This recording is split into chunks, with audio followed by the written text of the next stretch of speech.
Check 1 2. Capture card. That's it. Before whatever this is giving me, I'm taking that. No, yeah, HDMI. Yeah. Check 1 2. Test 1 2. Check 1 2.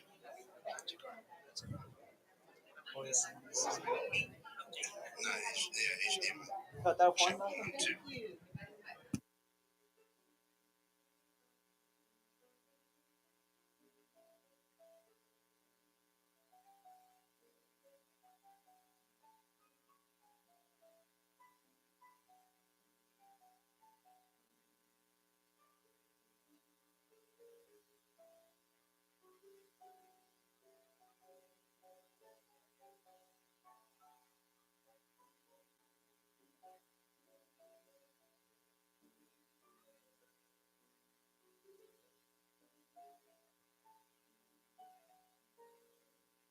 Ahora sí.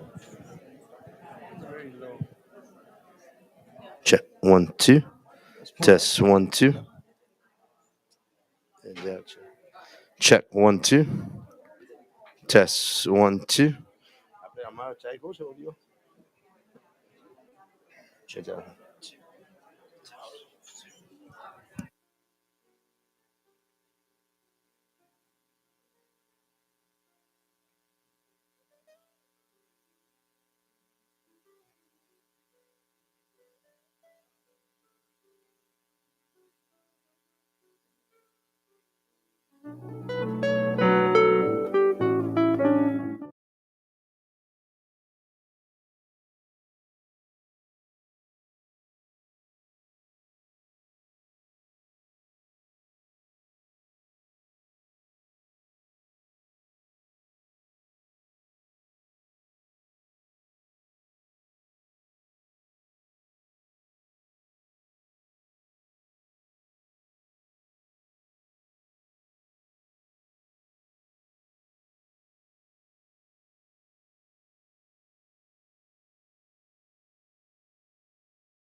Check 1 2.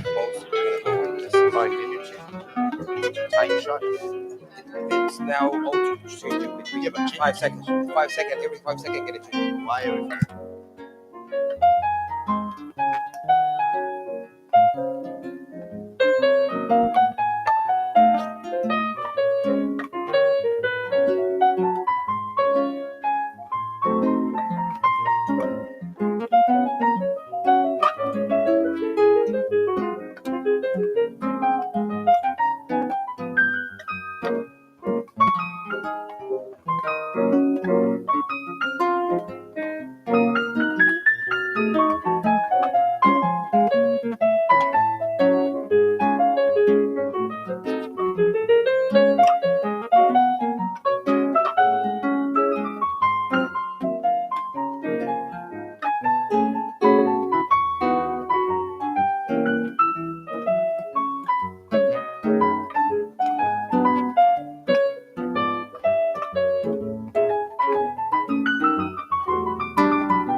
Good morning, everyone. If I can ask everyone to have a seat at their table, we're about to begin.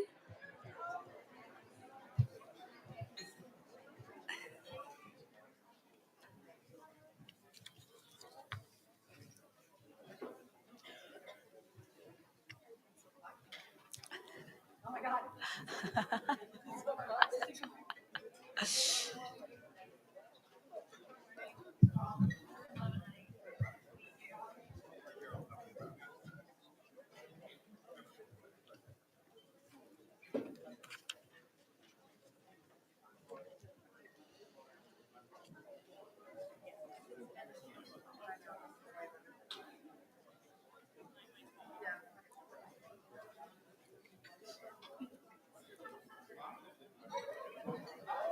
Yeah.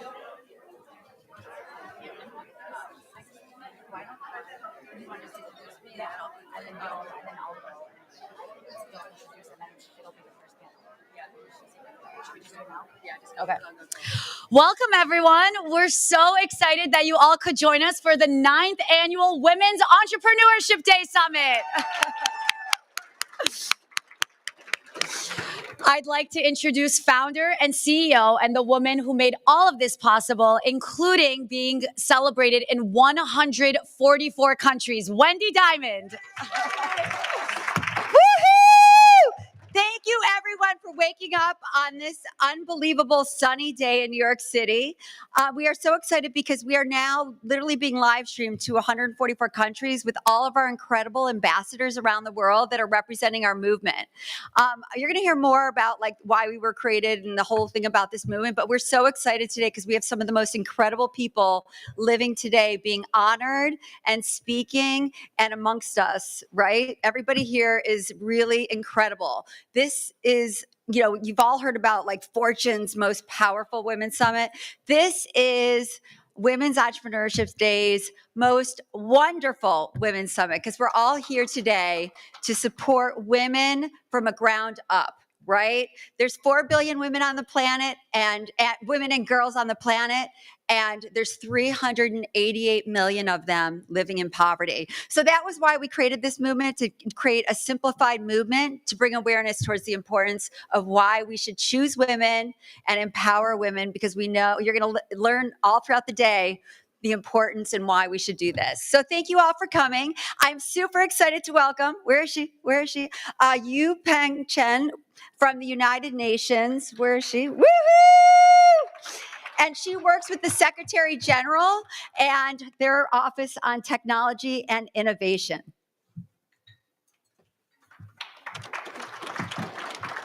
Thank you so much, Wendy. It's so amazing to be here in such inspiring, dynamic, motivated company. The United Nations has really been committed to the issue of gender, women, and really what Wendy said, uplifting women and making sure that we reach women all around the world. So I'm so happy to be here today to welcome you all to the United Nations and to really say that we appreciate everything that you're doing in your diverse communities, industries, sectors, around the world to really bring attention to the cause of women and to really make sure that entrepreneurship is a means by which we can lift women everywhere. I work in the Office of the Secretary General's Envoy on Technology, and technology really has been one of these key drivers in propelling us into the 21st century. But at the same time, we see firsthand how women are often left behind by technology, right? So for instance, Wendy spoke of women in poverty. In the technological space, in ICTs and so forth, the gender gap between men and women stands between 10 to 20% globally. So there are countries where women are 20% less likely to be online than men. And then around the world, we face a situation where 2.7 billion people don't have access to the internet, and the majority of these are women. We also see where in situations where women have the luxury of being online, it is not as stable and secure as that of men. So for instance, ownership rates of smartphones are 20% more likely to happen for men than for women. So a woman is more likely to have to borrow the smartphone of her father or husband to be able to get online. That deprives her of the opportunities to use technology for her business, for her education, or to just better herself. Then there are also situations where women and girls, even online, face distressing levels of vulnerability to harm. Women are 27% more likely to face online harassment than men. So the situation of technology, the fact that women are left behind and are so often not part of the transformative potential of technology innovation is something that we need to think about. And I think this is where women's entrepreneurship can play such a big role. That if we really look to how women-led businesses or products or women's entrepreneurship can really focus on this aspect of women and empowering women, it can be extremely powerful. But we still have a long way to go. Even in the United States, for instance, data suggests that women founders lag very far behind in men founders when it comes to startup funding. So for instance, the latest data shows that only 2.4% of VC funding went to women-only startups. So when you have a mixed gender team, the percentage of startup funding that you get rises to 20% of the global data. But if it's only a women-led team, they've only managed to raise 2.4% of startup funding in the last year. So that disparity, I think, of women's roles in science and technology is profound, not just at the startup level, but when it comes to basic education as well. Girls are less likely to be present at the higher levels of STEM education. Girls are discouraged from taking STEM education early on. So I think, especially as we look to women's entrepreneurship and celebrate the role and the importance of women in our societies, if we really want to create a more dynamic, robust, resilient, and inclusive digital future for technology and innovation, we really need to look to how women must play a critical role in all of this. And this has been very important in the role of the United Nations. I chose to focus on technology because that's the aspect I work on here at the UN. But this really applies across all the other spheres as well. And so I'm so very happy to be here today to learn with all of you and to really celebrate what we can do collectively as a committed, dynamic community to women's entrepreneurship, not just in the area of tech and innovation, but all across as well, so that we can really inspire, empower, and uplift women and girls all around the world. Thank you so much. Thank you.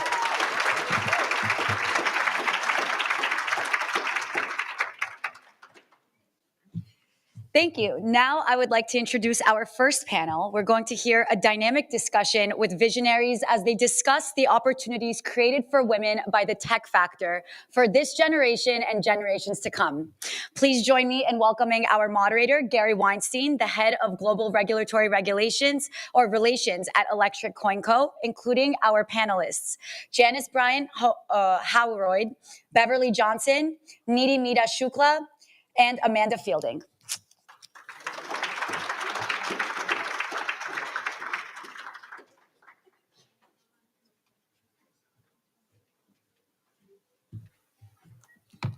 Hello, everyone.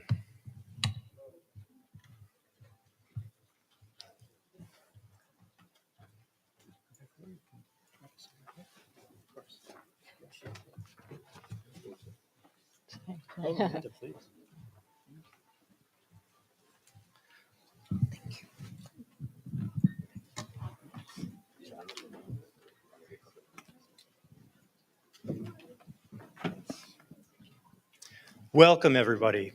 And thank you, Wendy Diamond. Without your leadership, your vision, and your entrepreneurship, none of this would be possible. I'm honored to have been chosen to moderate this panel, and let me introduce our remarkable panelists. Let's start with Janice Bryant Howroyd, fondly known as JBH. Probably has more awards, businesses, and board engagements than anyone I've ever encountered. She's the founder and CEO of Act One Group, a $3+ billion global organization, author of 2 best-selling books, wife, mother, daughter, and fully engaged in changing the world. And oh, by the way, as we were walking out here, she said, Gary, don't forget to mention that I also have a board position at Harvard University for women's leadership. That just happened in the past couple of days.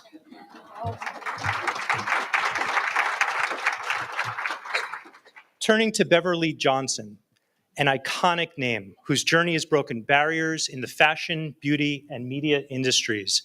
She made world history as the first African-American to grace the covers of both American Vogue and French Elle magazines. And we'll get into that a little bit here. I'd like to ask her a little bit about that. But she forever changed the beauty ideal in the fashion world. Beverly Johnson Luxury Lifestyle brand is dedicated to present the finest of beauty, health, fashion, home, and lifestyle. And if that wasn't enough, she was named as one of the 20th century's 100 most influential people in the fashion industry by the New York Times and listed as Oprah Winfrey's 25 top legends.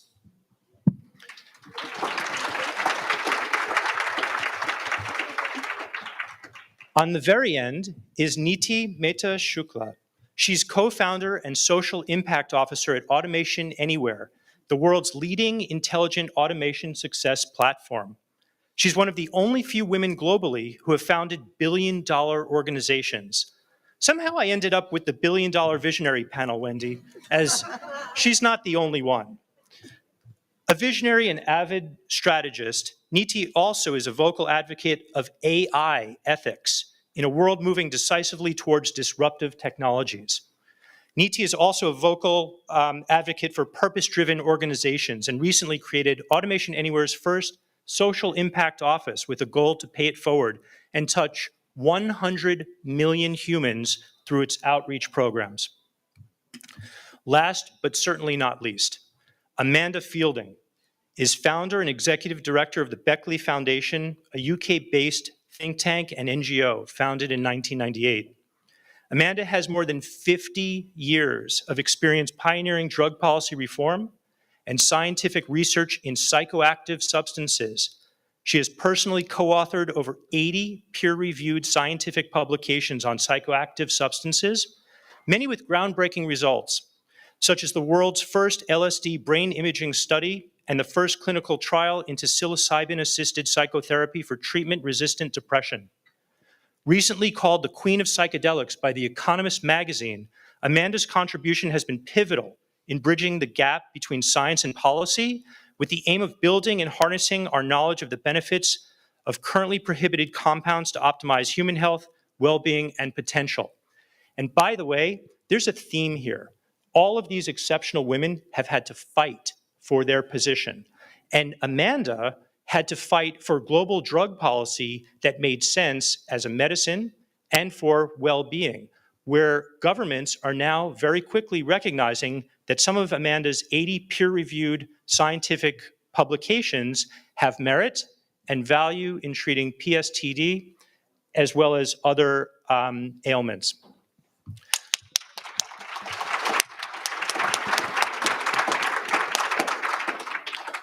So I'm Gary Weinstein. I'm head of global regulatory relations for Electric Coin Company, ECC, and we are the creators and supporters of Zcash, which facilitates a privacy-preserving cryptocurrency.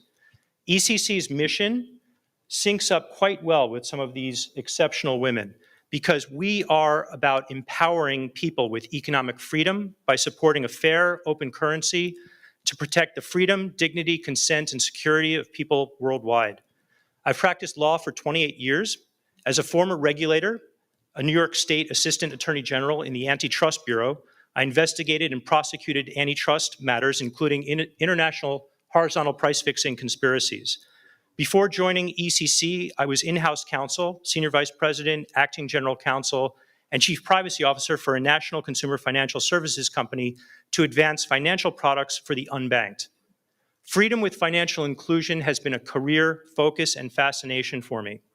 I'm also active in the cannabis industry, and I'm a member of the advisory board for the Last Prisoner Project, which is an organization dedicated to freeing nonviolent cannabis offenders from incarceration.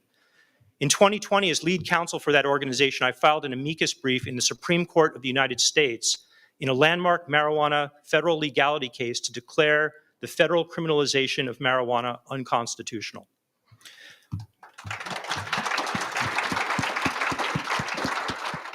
Thank you for bearing with me as I took more time than usual than happens with moderated panels to introduce our exceptional women.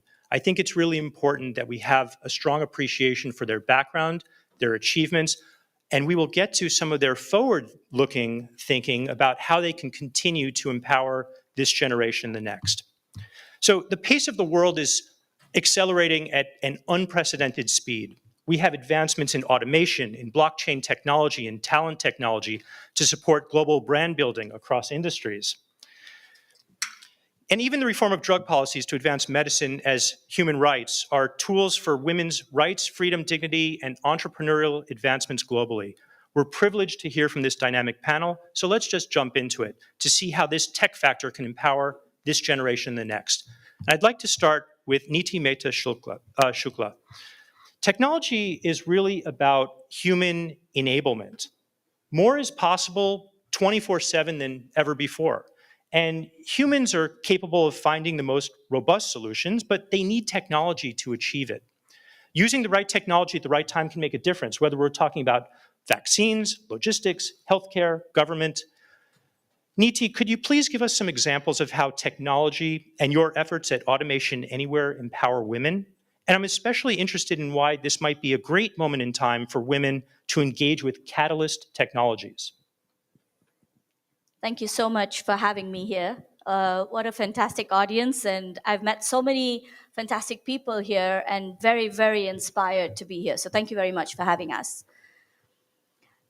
As I said, technology is about human enablement, and the way I look at it, artificial intelligence gives you an opportunity in time to bridge the anti-bias or the bias gap that exists. So for example, if you are able to train the bots with less bias, the solutions that come out of technology are inherently less biased.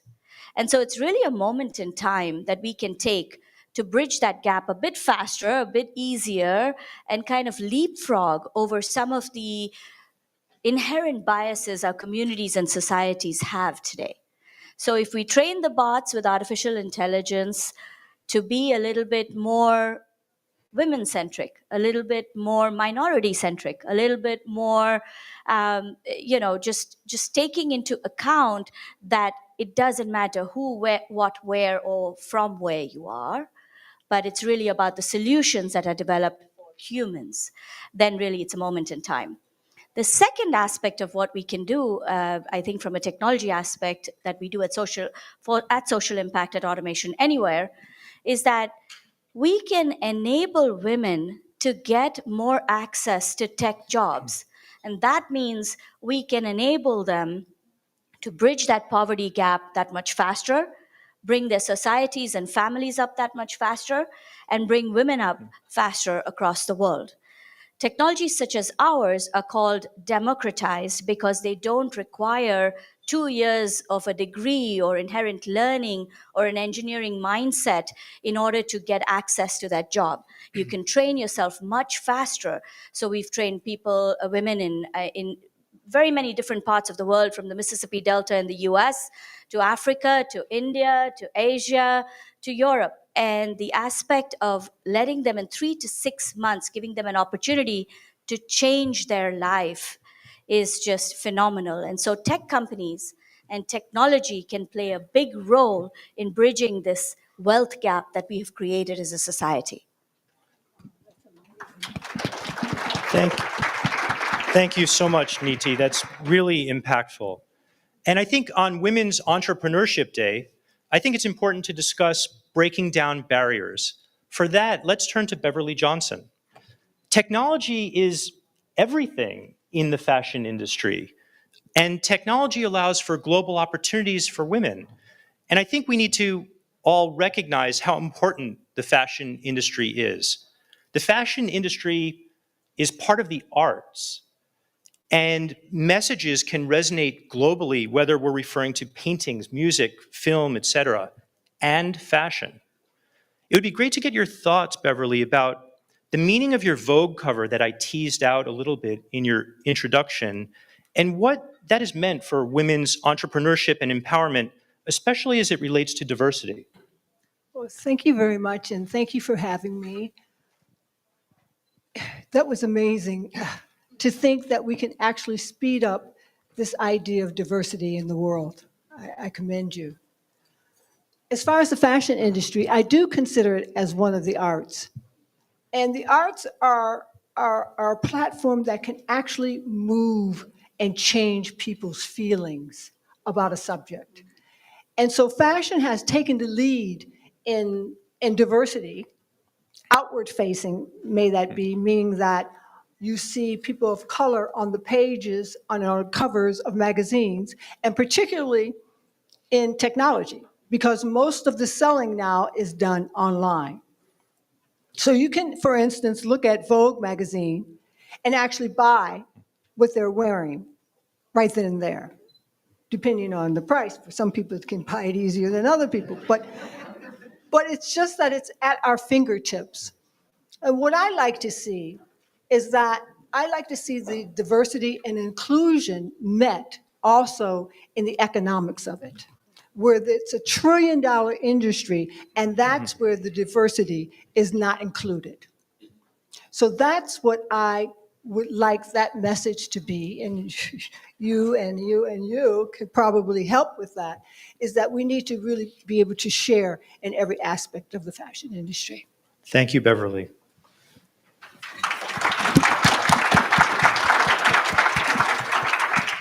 So we've talked a little bit about technology, and I would like to better understand the technology inside the human brain. For that, let's hear from Amanda Fielding. Amanda, when you and I spoke, we discussed your research, your very impressive research, and current science advancements in how psychedelics, whether that's LSD or psilocybin, the active ingredient in magic mushrooms, are being used to provide relief to people suffering from depression, addiction, and even anxiety. And it's even being used to improve the lives of healthy people.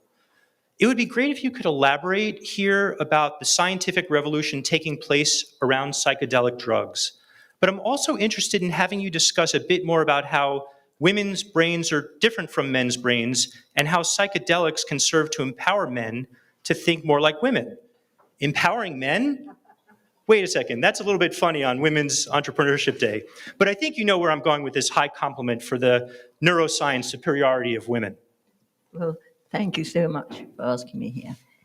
And I look on psychedelics as a new technology of the mind. Now, it's not really new because our ancestors at the very beginning of human civilization were using these techniques.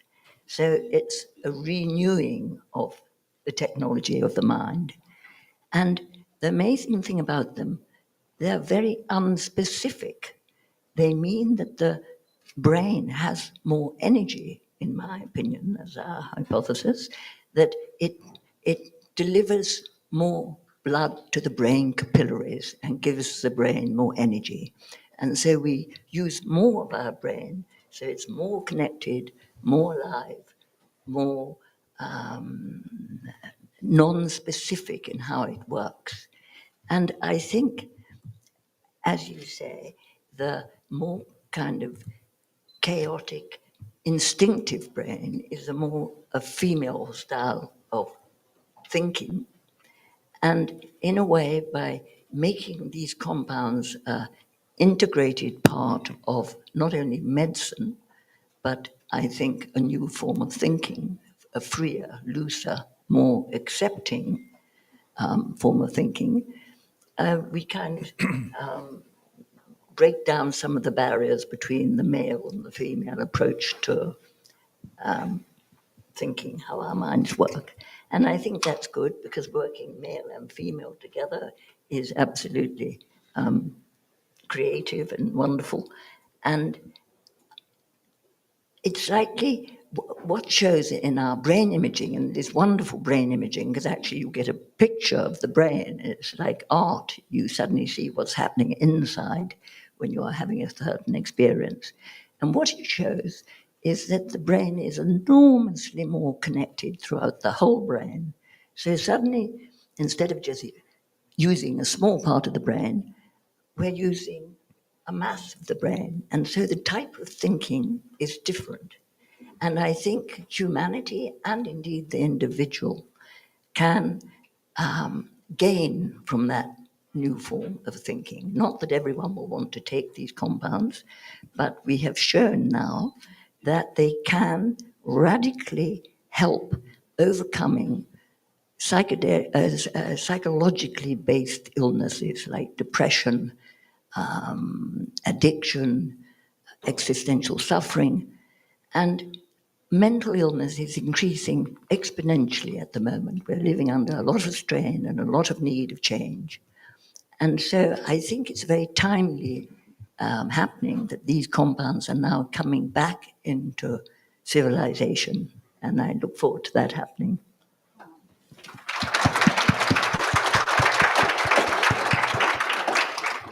And a personal thank you, Amanda, for your global fight for medicine and for well-being and for neuroscience. And thank you for traveling all the way from Oxford to be here with us. I know many of you have traveled far, so thank you to everybody. But I have to say that no discussion about women's entrepreneurship is complete without addressing financial inclusion. We have a champion of financial inclusion on this panel. That's the one and only incomparable Janice Bryant Howroyd. Janice, you are known for significant contributions to women's entrepreneurship. It would be helpful to hear from you about how, for your entire career, you have championed this notion of bringing Wall Street to your street and assisting the unbanked, what might be called the unmoneyed people of the world. Please share your insights. It would be very, very much appreciated to hear about how you have continued in this fight. Gary, thank you. And thank all of you for being here and being on this moment. You know, this perchance may be one of the most critical. People often say, oh, the most important time for whatever they're dealing with. This perchance may be one of the most critical times in world history for women. When you look at the women on this stage, we're not just representative of our individual careers, we're representative of a global community of women. And so asking me, this little nappy-headed colored girl from Tarboro, North Carolina,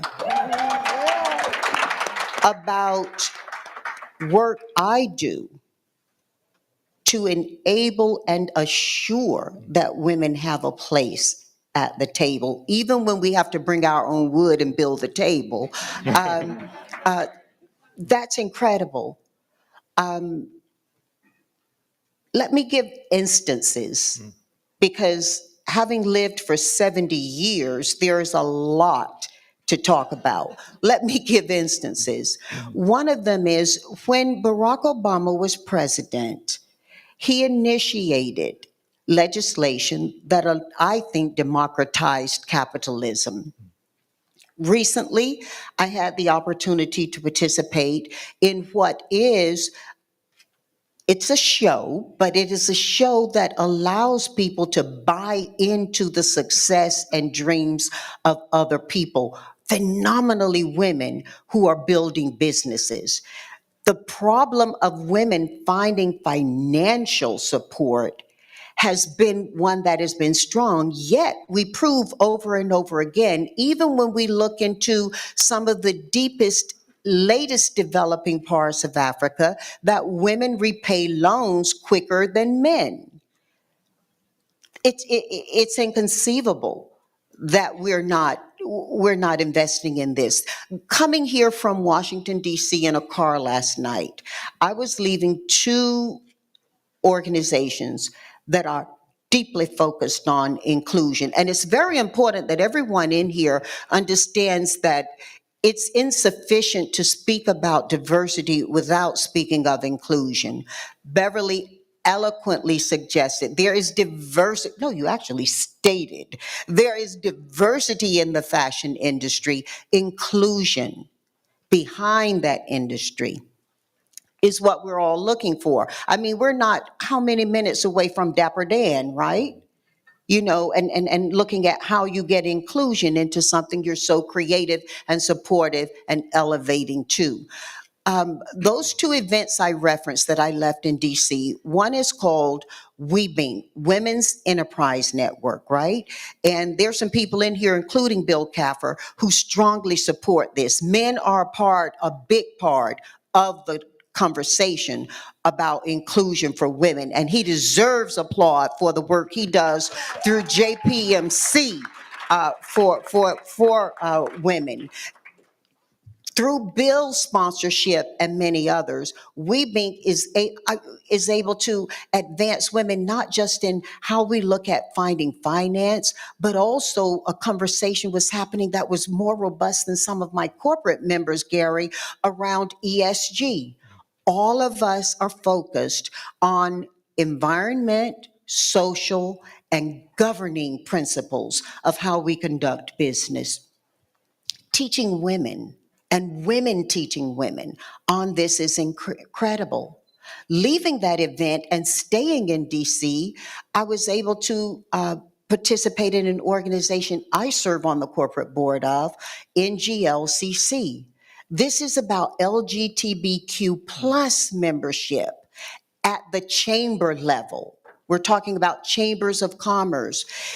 I think the conversation on how we support women today is broader than just whether or not we get loans, whether or not we understand the principles of financial management and leadership. And by the way, it would be incredibly beautiful for each of you to look at how you can individually support financial literacy for girls and women. This is very needed. There are so many organizations that dip into, lend, or innovate around financial literacy, stimulating that toward how women participate in that is still want for a lot more energy, a lot more inclusion. You mentioned Harvard. So I am the new chair of the Women's Leadership Board housed out of the Kennedy School of Government at Harvard. I'll close my comments with this. Some of you may have already seen, all of you must see She Said. She Said is the movie that Ashley Judd shines in.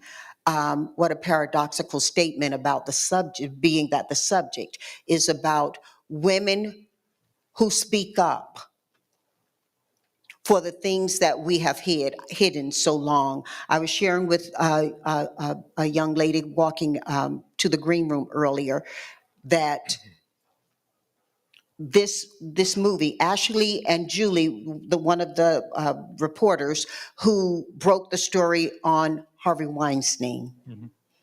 The movie She Said is about that. And you look at the power of one man that movie is not a movie simply, wow, what a statement, simply about sexual abuse that women undergo. It's about human abuse, the disability to build a career, to be blacklisted from an industry, and to have an opportunity to fulfill on everything you've prepared for in your lives. We have to be very attentive to how we support media. That's why I say it's kaleidoscopic, it's multiplicit in the need for how we work for women. And I am thrilled to be able to do that through entrepreneurship and STEM. Thank you.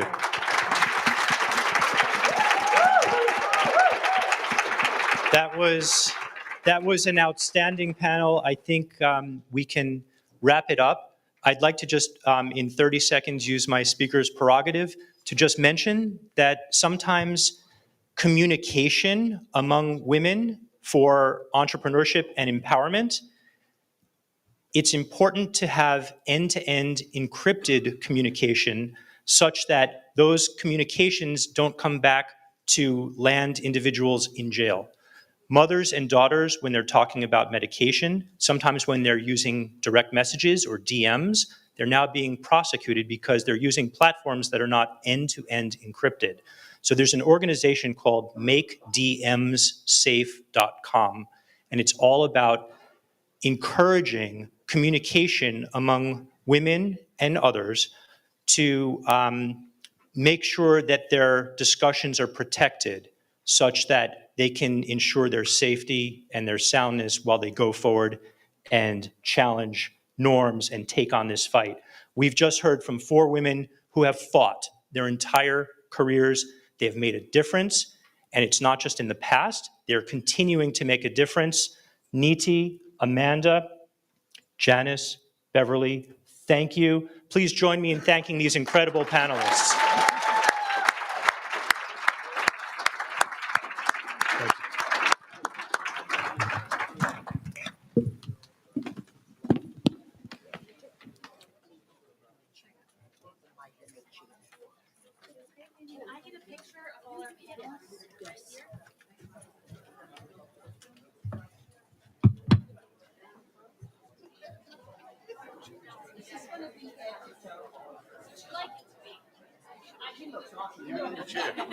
One on each chair. Kayi battery change kar. Huh? No, but we give it in. Just put one on each chair. Yeah, that's fine.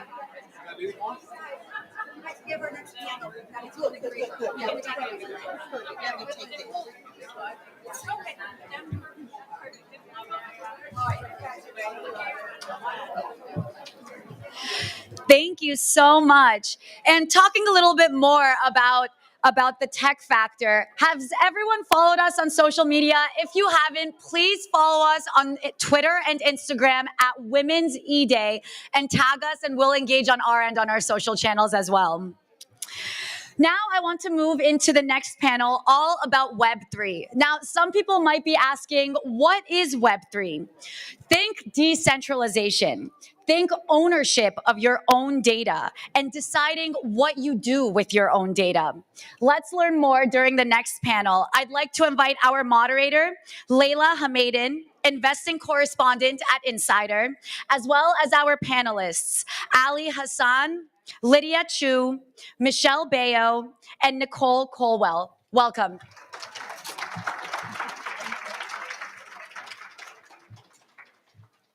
Good morning, everyone.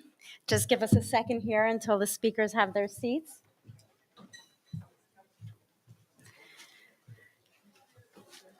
We are so excited to be here today. I'm an investing reporter for Business Insider, now known as Insider, and I cover a lot of Web3.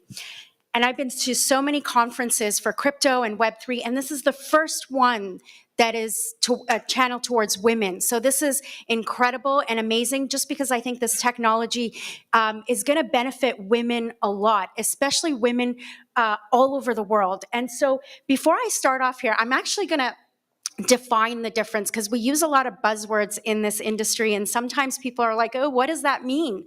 So Web 1 was the very first platform of the internet. That was the one that was read-only. That was all you can do. And then Web 2 came along, and it was, you can interact with it like social media. But then now Web 3 is here, and Web 3 is ownership and trust. And this is an incredible thing if you really think about it, because it removes the monopolization of mega companies, mega tech companies that own everything, including our personal data. So that's the beauty of Web 3. Now I'm going to give the floor to our speakers to each introduce themselves very briefly so you know who they are. Good morning, everyone. I'm Nicole Colwell, and I'm EVP, Chief Alliance Officer at Prasaga Foundation. We're one of the sponsors today. We're a Layer 1 blockchain, and I'm also the founder and leader of our We Saga, Women Empowering Saga Women's Initiative. Hi, my name is Michelle Bayo. I'm the CEO and founder of Finnovator, which is a payments and open finance consultancy largely focused on driving innovation across North America.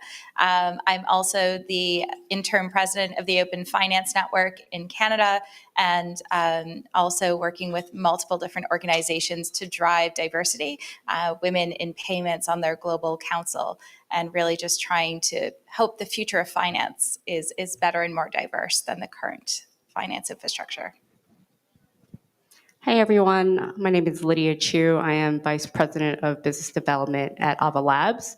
I also oversee our Blizzard Ecosystem Fund, which is a venture-style fund with over $200 million in capital to invest in projects building on Avalanche. And Avalanche is a Layer 1 blockchain that is also Ethereum compatible and brings two innovations to the space. One is the third generation consensus algorithm, and also the ability to build your own blockchain using a feature called subnets. and it offers settlement times less than a second. If you think about how, credit cards settle in 30 days, ACH transfers settle in 2-3 days, it kind of offers a lot of flexibility and innovation in the space that requires really high volume, fast settlement.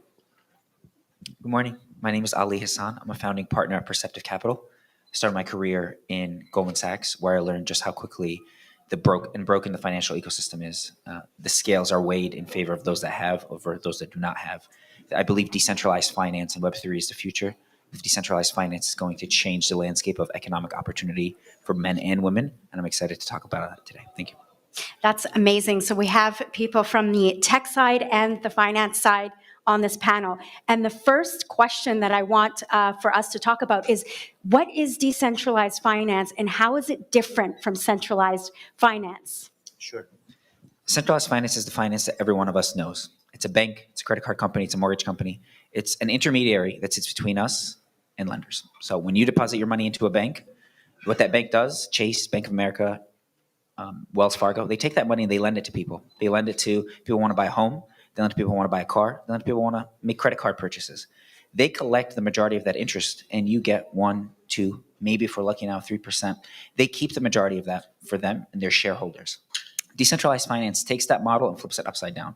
What if there was no intermediary? What if I, as a lender, wanted to deposit my capital and lend it to anyone, anywhere in the world? This market, this decentralized finance market, allows that. There are companies today will allow anybody in the world to put collateral, the form of any type of digital asset, any collateral that they want, and they can make loans. They can take out these loans. These loans and the interest payments get paid directly to those who are lending. So we can make microloans to women all over the world. We can make loans to anyone who wants to start a business. There's no credit card check. There's no identity check. There's no invasive opportunity. There's no invasion into our privacy. It is an opportunity for anyone in the world to access financial markets without having extreme amounts of capital. And it's not just in lending. It's in exchanges. It's in market making. Every single financial paradigm that exists today in the traditional financial world, there are those being built in the decentralized financial ecosystems, and they allow anybody with the same access that we in New York have access to today. That's my job. My job is to help investors find and access these opportunities. Yeah, I would just add that, in light of recent events, if people are keeping up with the latest collapse of the FTX exchange, which is a centralized exchange, the problem with that was there were terrible internal controls. Customer deposits were lent out when they weren't supposed to have been used in such a way. And that really goes against the ethos of Web3 and decentralized finance. What blockchain technology enables, decentralization enables, is that you get to own your assets. And those assets can be your data, it can be your financial assets, be your currencies, whatever it is. When you lend it out into a decentralized finance application, you can audit the programming to make sure that that isn't going to get lent out or nothing's going to happen to your funds in a way that you don't want it to, the way you didn't intend for it to. And so it also enables new products to be offered in areas that traditional banking systems don't build into. One of the things that we're doing with Avalanche and the Lemonade Foundation is offering parametric insurance to sub-Saharan subsistence farmers. That is a place where traditional insurance providers just don't have products available, but they're able to use blockchain to offer insurance in the case of climate catastrophes. So it enables new products and new opportunities for people who have been underbanked or unbanked completely. So I will jump to the next question now. This panel, the Web3 future is female. So I want to ask Michelle and Nicole, if you're not a technologist, but you want to get involved in this space, especially for young girls right now, what are ways to get into this space and create a future in this industry? Yeah, I think, I've been in many industries in my life. I started in telco for 6 years. I was on online shopping for 8. And then I was in prepaid and payments for 3 and blockchain for 1 and digital identity. And now I run my own consultancy. And I think what it takes for women to get involved is to just, there's so many free networks and places for you to learn. Women in blockchain, women in digital identity, women in fintech, where you can go and learn about something. And I think with the pandemic, it allowed access to this knowledge in all of these conferences that used to be too expensive or exclusive. It's now accessible to you around the world, to attend a panel in Singapore, to learn about open finance, to literally learn what's happening in real time in Dubai as they become the next fintech center. So you have the ability to learn if you just take the chance. You don't have to know all the terminology, but all of your skills are transferable. You still need salespeople, you still need lawyers, you still need compliance, you need marketers and community builders, and you can learn the terminology just as you learned the terminology as you switched from banking, let's say, into telco. It can sound scary, but I think it could be quite approachable. It's just bringing down the barrier and bringing more women to the table. So, Michelle, I completely agree with that. I think one of the great things about Web3 is there are so many opportunities and so many opportunities to learn. So you don't have to be a technologist to get into Web3. I'm evident at that, even though I have a career of 25 years in the IT industry, working for companies like GE and Hewlett Packard Enterprise. But I'm not a techie. I'm tech savvy, obviously, but not a techie. And I think those transferable skills, they go over into Web3. We're building businesses. We're building new companies and new foundations. So we need people in marketing and sales, just like you said. The educational opportunities are there too. And that's one of the reasons we started WeSaga, is because we wanted to provide access to education, especially for women, to make it an open, accessible place for those opportunities, for your projects, for funding. We have open source technology. Our blockchain is open source, so it's free. Anyone can access it. That equity, that accessibility is what makes Web3 incredible. And it's an exciting time too. I equate it kind of when you were talking about Web 1, 2, and 3. This is like Web 1. When we first got online, we went on to read. We went on to find information. And then all of a sudden we could start connecting with people. And we never knew that we were going to be booking our flights online back in the day, right? Some people are kind of thinking, what do you mean you couldn't book your flights? But this was new technology. And that's what I see for Web 3. It is, you don't have to have a tech background to get into it. But if you want to, you can get curious about it and start to learn a little bit more. That's what I did. I was a little hesitant about Web3 and blockchain, but I allowed myself to get curious, start to learn a little bit more and a little bit more. And then I started putting the pieces together and I'm like, this makes sense. So I think that's the biggest thing, is get curious. There's plenty of opportunities to learn, and there's plenty of opportunities and roles within Web3. So where can someone get started? Let's say, and what can we in the space do to help more women come into the space? So like I said, I mean, there's tons of educational opportunities out there. There are events online. And I think it's just starting to ask the questions, starting to do a little research. Again, you don't have to be a technologist. Most of the coolest apps out there, first of all, in Web3 haven't even been thought of yet. So that's a field of opportunities. That's greenfield. But I think too, those apps don't come from the technologists. They come from people who have ideas and who are knowledgeable about their area of expertise. And they're like, we need this. That's where it all starts. There could be a better way.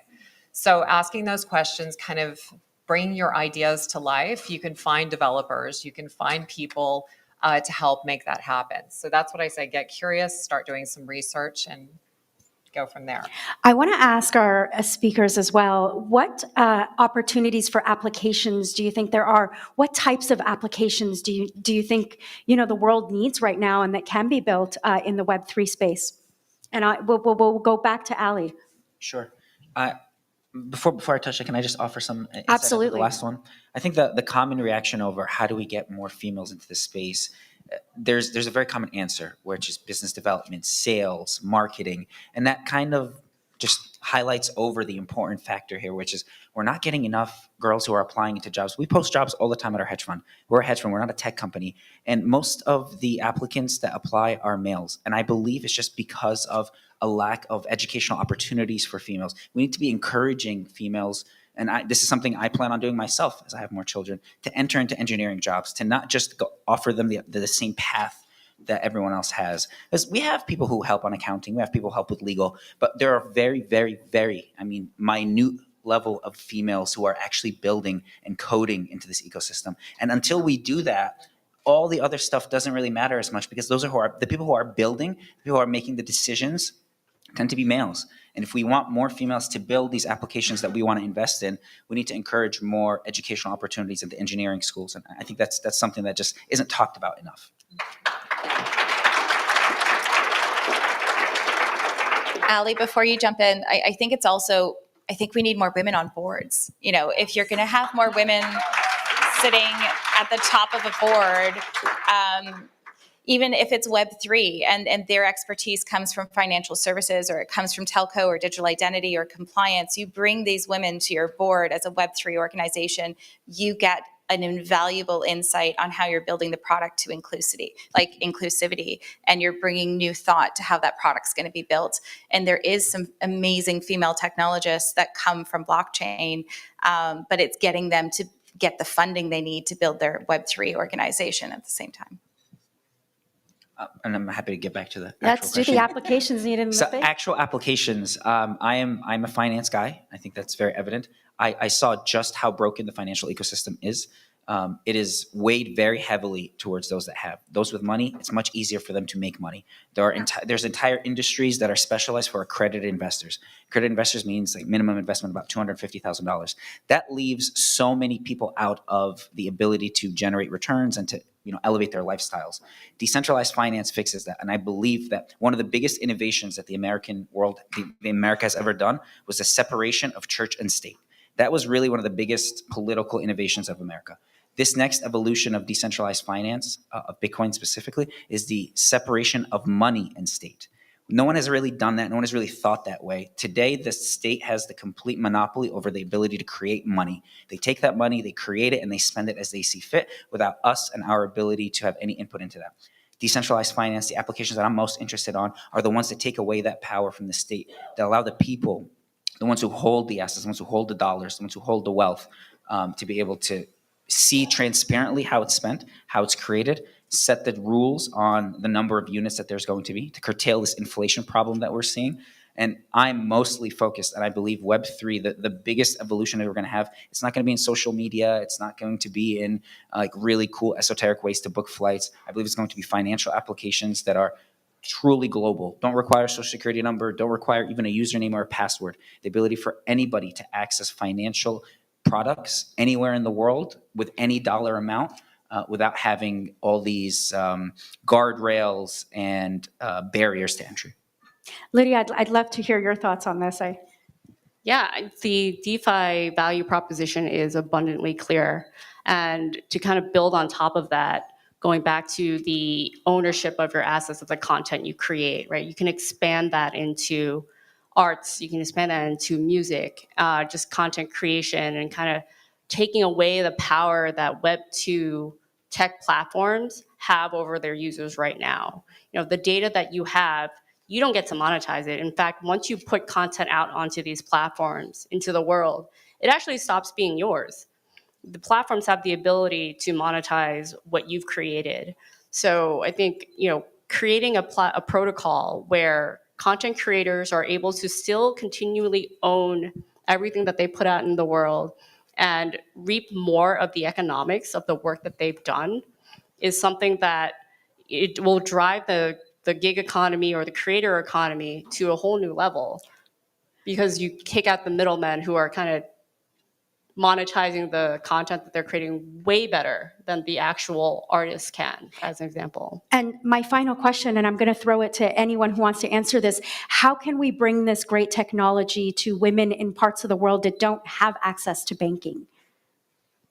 Yeah, I think when you look at a place like the Ukraine, there's people who can't get access to financial services in the midst of a war or a government takeover. Their house is no longer owned by them because they don't have the paper record, or the record doesn't matter anymore.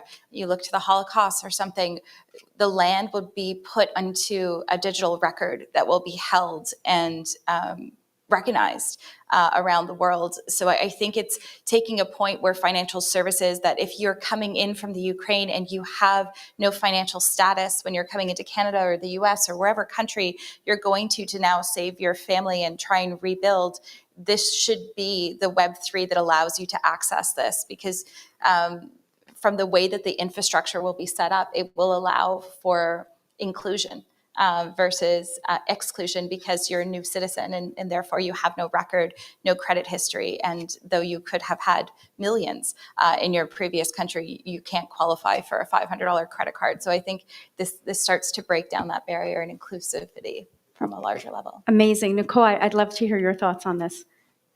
So I was actually thinking about what Ali was saying about bringing more women in and more women-led projects. And one of the cool things that we have is through our initiative that we're running is we have quite a few women-founded projects. In fact, I have Michelle Duplessis here from My Data, who she started a business that secures your data. You own your data, you can rent it out, and you have that ownership, though. You decide what you want to do with it.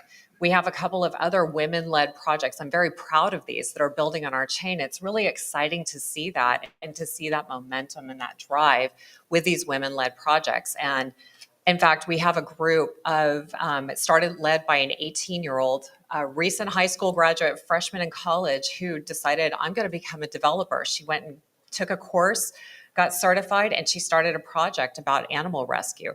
It's exciting to see these things because we think of the financial and all the business applications, but there's so many other applications out there, so many exciting times in this industry. Incredible. And I think our time is up. So a round of applause for our speakers. Thank you so much, guys, for joining us today. Thank you.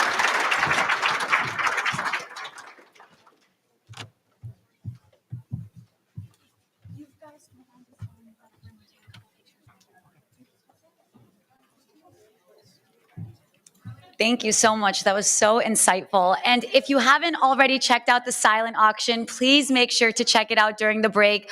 We're here funding impoverished women with microloans to start their own entrepreneurial endeavors. So let's do this together. I'd like to introduce the next panel, all about entrepreneurship and elevating women to lead Web3 innovation. Please join me in welcoming our moderator, Jennifer Sanasi, host at CoinDesk, Ginger Dhaliwal, David Song, Marta Belcher, and Jen Sol. Welcome.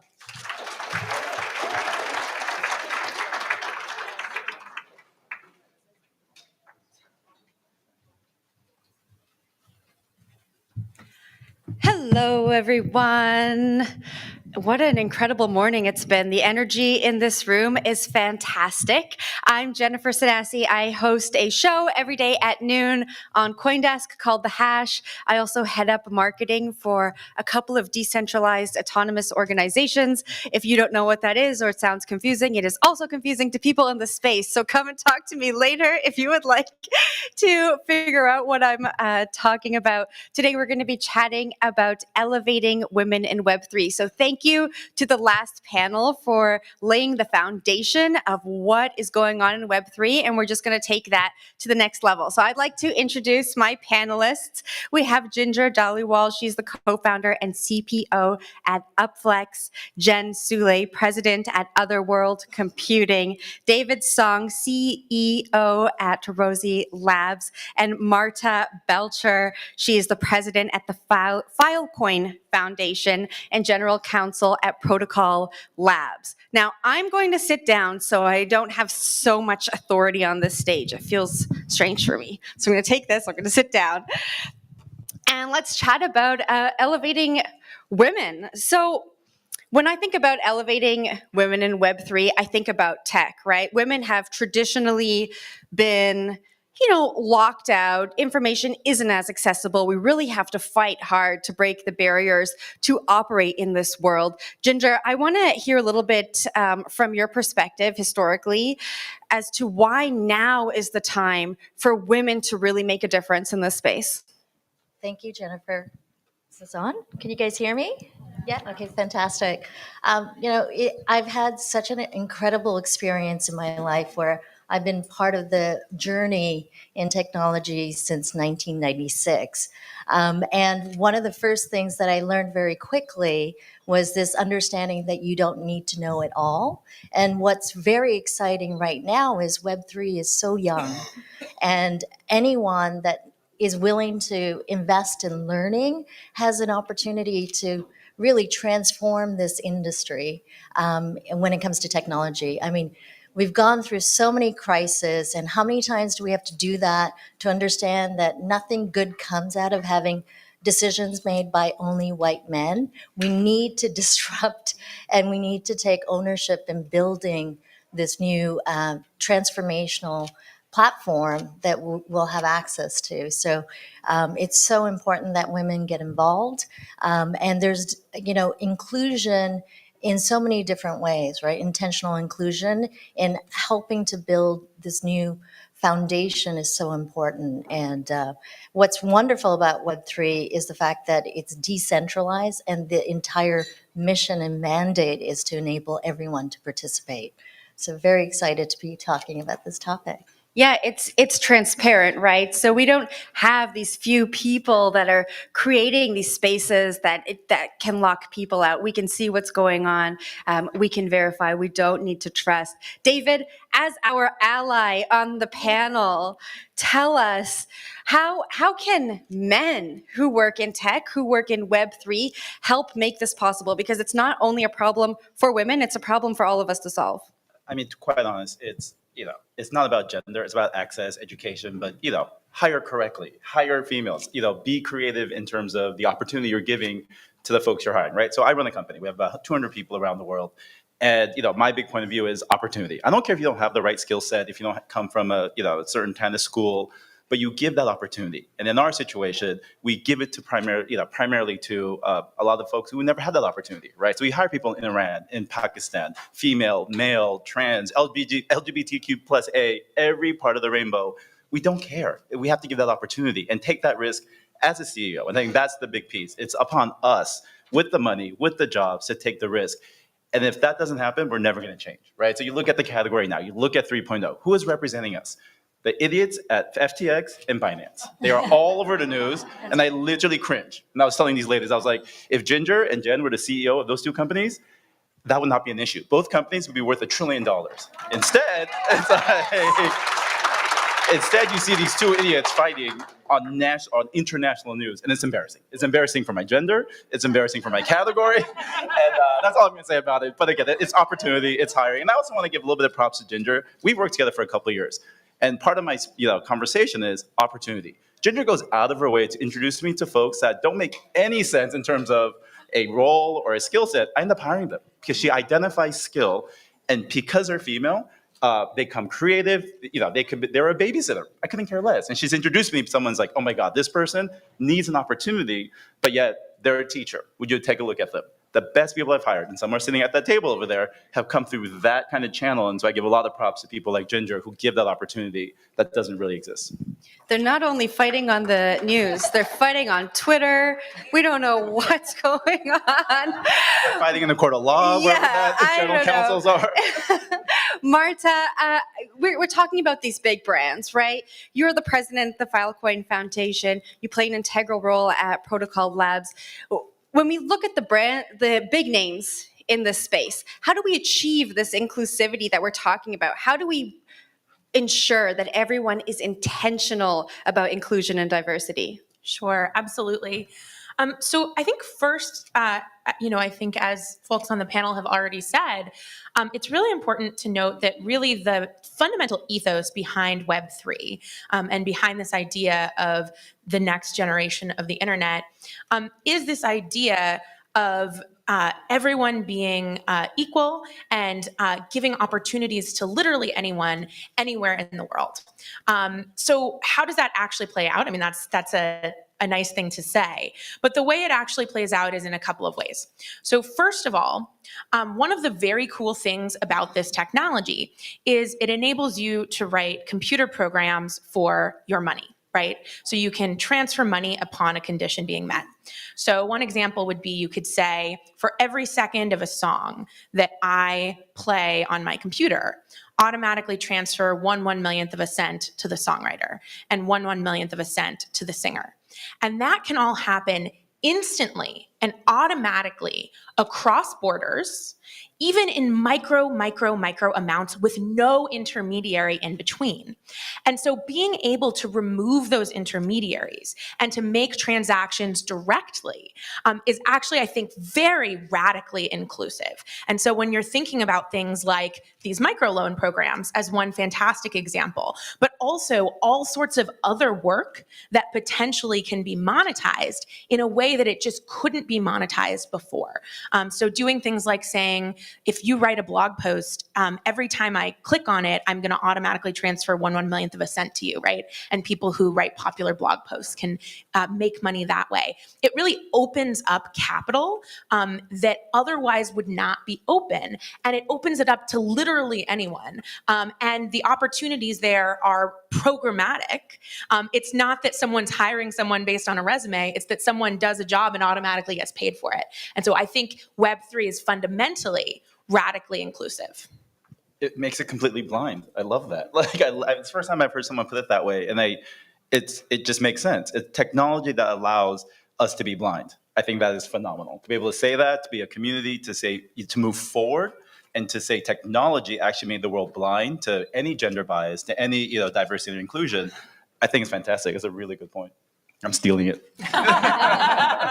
For anyone in this room who wants to learn more, there's a great book called The Age of Cryptocurrency, written by Michael Casey. He's the chief content officer at CoinDesk. And the book starts off telling the story of a woman who lives in this under an oppressive regime. The area of the world where she lives, women are not allowed to work. And if they do work, that the money that they make has to go either to their father or the eldest male in their family. This particular woman, that the story starts with, was able to work, get paid in Bitcoin, and escape an abusive situation. And when I heard Wendy yesterday at our dinner talking about why Web3 is so important to her and why empowering women is so important to her, and she told the story about that 72-year-old woman in Honduras, I thought, wow, we finally have a technology that can help women who are living in these situations that many of us in this room can not really truly understand, get out of. Jen, I wanted you to kind of tell me about how you think about Web3, not just here in North America, but as it pertains to women all around the world. God, that feels really broad. Well, some of the things that we were talking about, obviously, is it's all of our responsibility, especially a lot of people in here with money and access, to promote that money and access, and also to support educational initiatives. I mean, that is the key. We actually brought a few women here who are, outstanding and shining in their incubator programs in their high schools. But then how can we actually support incubator programs everywhere, or support that education, or democratize it? So that is really that piece of opening it up, because otherwise you end up with the bro culture that really we've been seeing on display everywhere. So I think access to education is important. And Ginger, I want to hand it off to you, because the education is out there. I think when we talk about making education accessible, it comes down to language, how it's presented, how are we talking to people, are we using words that make people feel locked out of a system? Tell me about when you were, I guess, going through your education years ago in this space. Has it changed, or do we have more work to do? When I started, my background's actually in social work. So I walked into my first job interview, and they asked me, do you know the internet? And oftentimes as women, we need to know 110% more before we even apply to something, because we're perfectionists in many ways, right? And so that was a moment in my life where I stood there and I looked and I'm like, yes, absolutely. And then I spent the next week learning as much as possible. And then I showed up for that job interview and I got it. And the rest is history. And I've been building businesses for the last 20 years in the tech space, not knowing a single thing about tech. And I think one of the things that we do at Upflex is we've built a company that's 100% distributed, which enables us to hire people everywhere. Most of our team is in tier 2, tier 3 cities where these individuals never could compete for some of these roles. And I think as companies now understand that you don't have to have physical proximity and have people going into offices, this allows us to hire women and provide internship programs globally. In our organization, most of our people come from, we have people in over 16 countries. And it's wonderful because we intentionally built the company with diversity in mind. And as David said, it's not about the skills that you have, it's the attitude that you bring to the opportunity. So, never think that you need to know so much to even have that opportunity. Be willing to say, I'm willing to learn and participate and look for. I think as employers, we have to frame our jobs so that we're being inclusive. There's this study with Zurich, and they were looking at the hiring practices, and they were looking at the number of resumes that were submitted using words like job sharing, remote access, and flexibility in the job postings themselves increases the likelihood of women participating in those opportunities. Are also looking at how many things you put in that recommended list, because to your earlier point, many women feel they have to check every single box. So can you talk more about the type of person you're looking for, the type of initiative, the type of mind that you're looking for versus did they go to this school and have they done this and run this? And because then you start to limit that field and make people feel that they can't apply for these things or they don't qualify.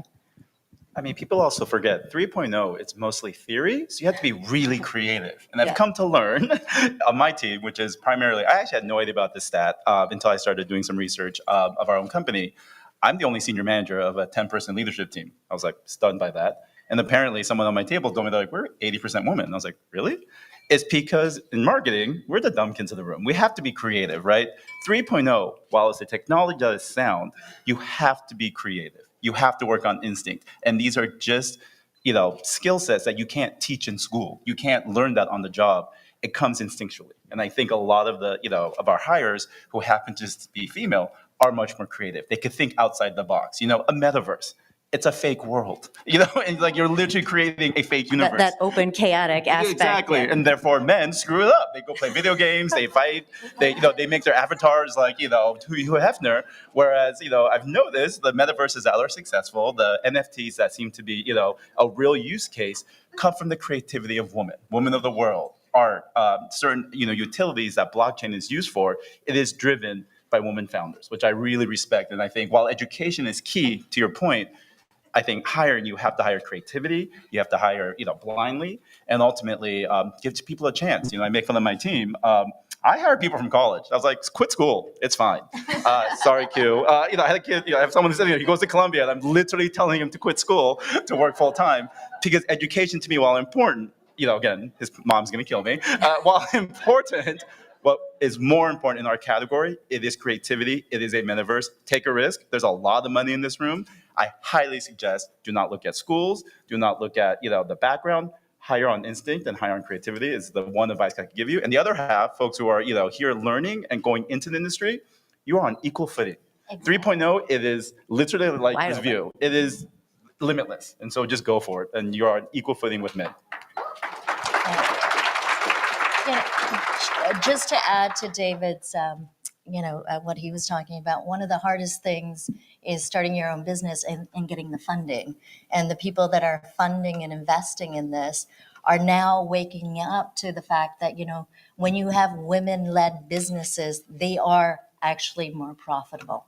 And so the investment dollars are still not there, unfortunately, but there's more women who have successfully built their own businesses and are now reinvesting in women, which is And it's so phenomenal. important to hear about all those women because it's also representation and for women to see other women and for even men to see women as capable and powerful.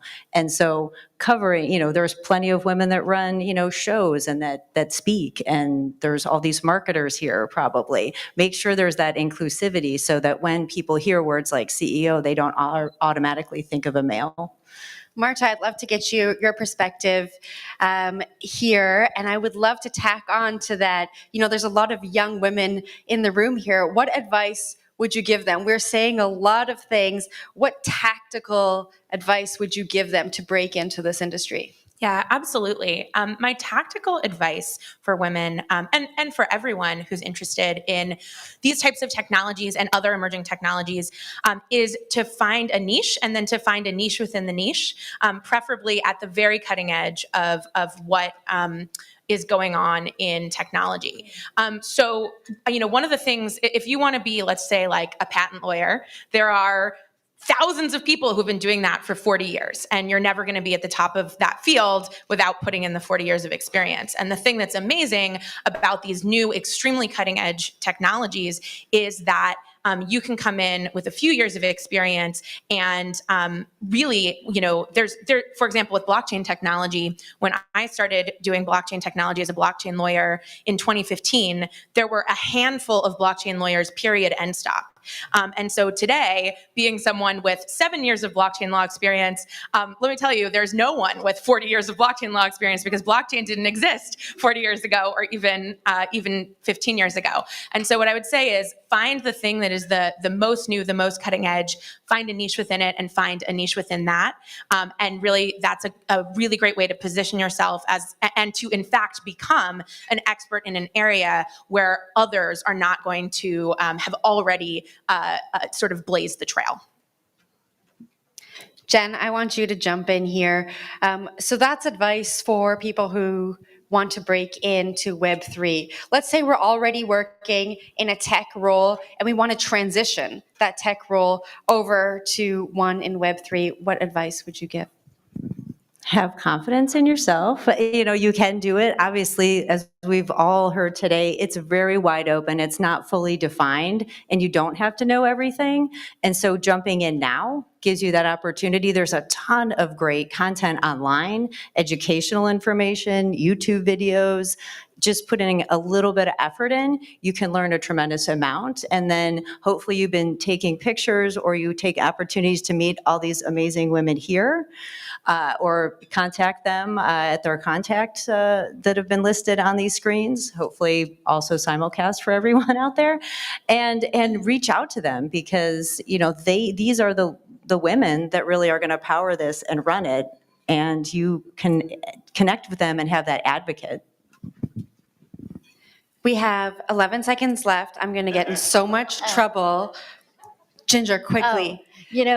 I'm going to say, forget the tech, figure out the purpose. I think oftentimes we get caught up in the tech, and it's not the tech. We're solving problems.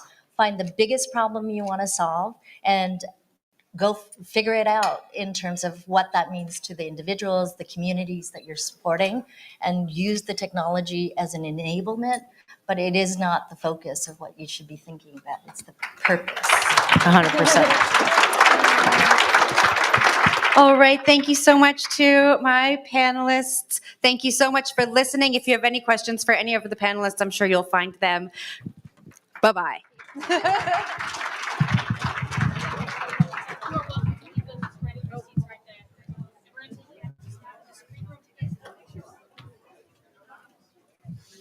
I mean, how incredible are these panels? Let's get another round of applause.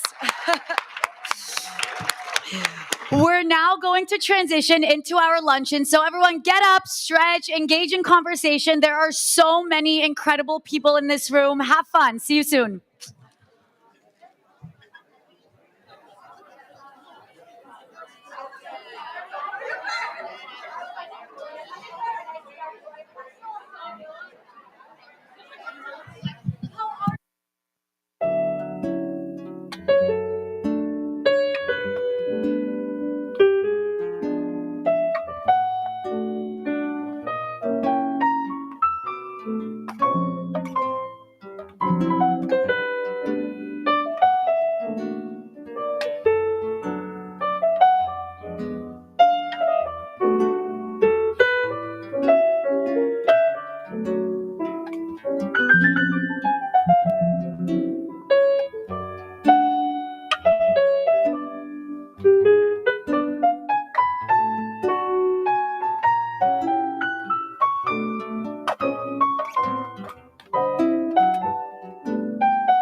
luncheon is about to begin. Please don't forget to check out the silent auction to my left and follow us on social media, Women's E-Day. Don't forget to tag us in your pictures and your tweets. Thank you.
Hello,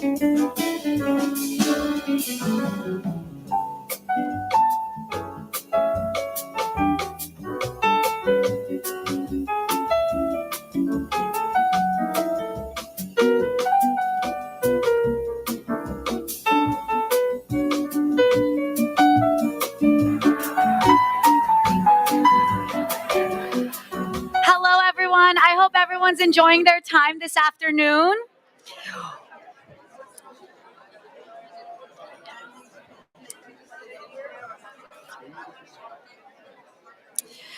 We are so excited to welcome everyone to the We Do Pioneer Awards. We Do is partnered on many initiatives with different groups within the United Nations in partnership with different We Do ambassador teams around the world, including UN Women, ECOSOC, UNEP, and more. The Women's Entrepreneurship Day organization has special consultative status with the United Nations Department of Economic and Social Affairs. At this time, I would like to introduce our keynote speaker, Ambassador, Mission of El Salvador to the United Nations, Egriselda Lopez.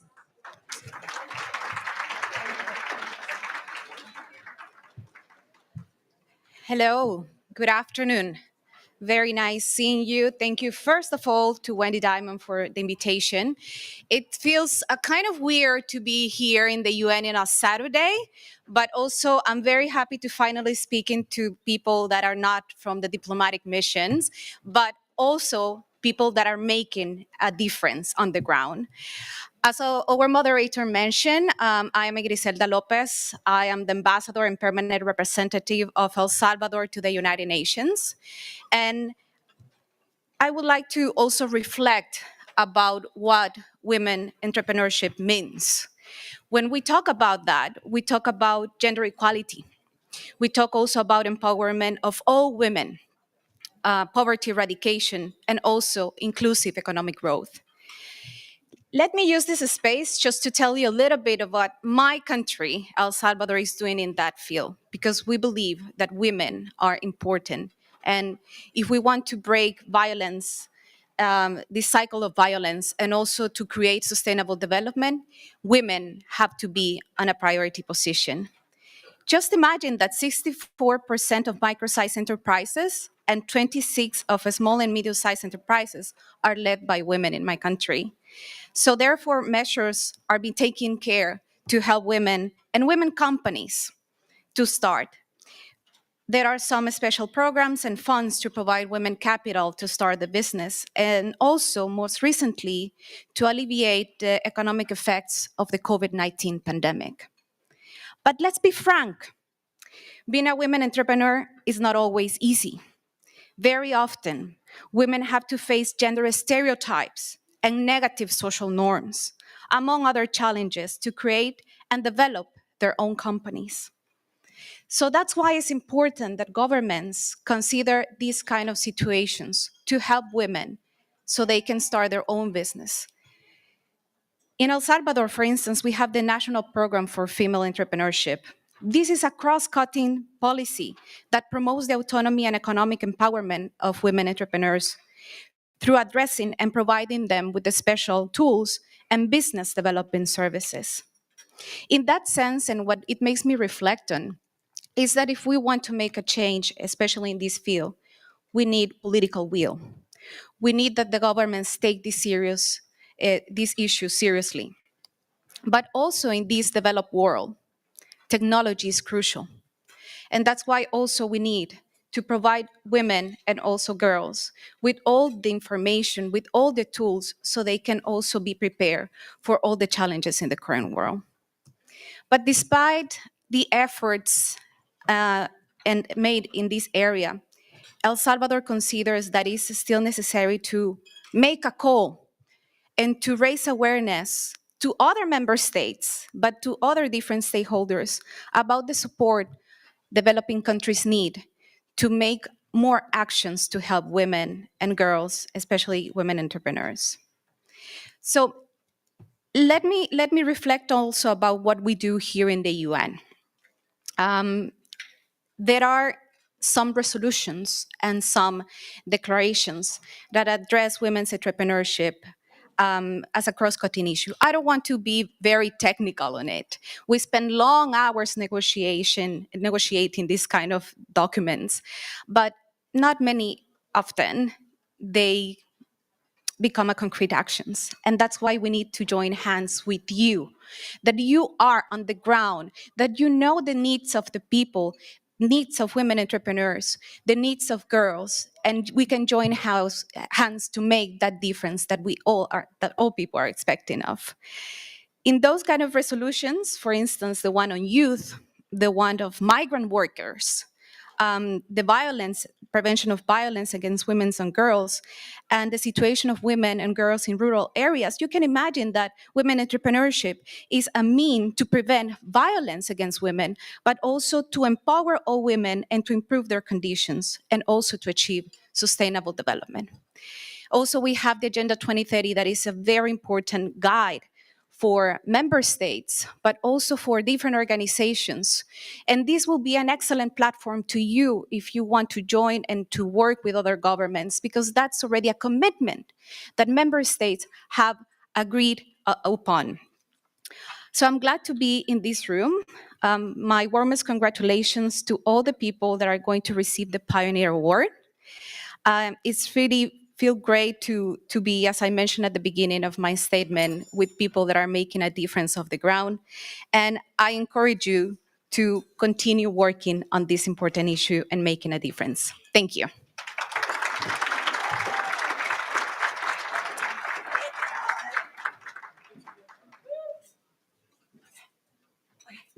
Woohoo! Thank you so much, everyone, for being here. Okay, wait. First off, it's so funny. Like, it's like a whirlwind this weekend. And like, we did this in May to make up for 2021. And I had no idea how crazy it would be to do another one. But we had to do it because today is officially proclaimed in literally 144 countries, Women's Entrepreneurship Day. Woohoo! It's so funny. I'm not like, I'm kind of like one of these really humble people. I don't like telling my story, but I'm going to tell my story because it reflects on why we are here today and all these amazing, incredible people have joined us. First, before I tell my story, I want to thank some people. First, I want to thank AWS and the team, Danielle and Adam. I want to thank Prasaga, woo, and Nicole and everyone. I really want to thank Rosie Labs. Where's Rosie Labs? Woohoo! I mean, David, the founder, has been helping me since I've been in my animal world and helping animal rescue. Woo! And I want to thank Perkins Coie. Where are they? Woo! Woo! And everyone here who literally supported. Where's OWC? And OWC, woo! Larry and Jen, because literally they've been with us literally a long time, and we're a grassroots organization. We literally are all volunteer. Like, I do this for free. I'm like a glutton for punishment. I mean, this is crazy. And so I started this, and I'm going to give you my 2-minute life story because it's going to kind of give you kind of an understanding of who I am and why I was able to do this. When I was really young, I grew up in a town of 2,500 people in the middle of Ohio. So I'm not from New York. Everyone thinks I'm from New York. I'm a country bumpkin from a 2,500 person town. And growing up, we lived in a beautiful town and life was great, right? I had everything. And something happened with my parents. And literally they, had major mental health issues. And so at 16 years old, I literally was like on my own. And the greatest gift was I had a positive attitude. And I got 2 jobs and went to high school. And I had the worst grades because I had to leave high school at like 4 to go do my jobs. But what was really cool were my jobs were the best jobs ever. I got to, work for Belkin Productions, which was the big music production company, because I knew the family and all these things, right? And when I graduated college, I had the worst grades because I couldn't focus because my life was so crazy. And what was the greatest thing was my aunt called me and said, where are you going to go to college? And I'm like, I don't know. I have the worst grades. I can't get in anywhere. And she's like, you've got to go to college. I'm going to send you this school I found that was a small women's college that at one point was a finishing school back in the day. And it was 300 women outside of Boston. And I'm like, what do I have? A women's college? I'm like, okay. And, she said, go, figure out your, take 4 years, figure out what you want to do in life. And it was that moment when I got there that I literally was in a school with people from all over the world. From, the royal family of Indonesia to Saudi Arabia, et cetera.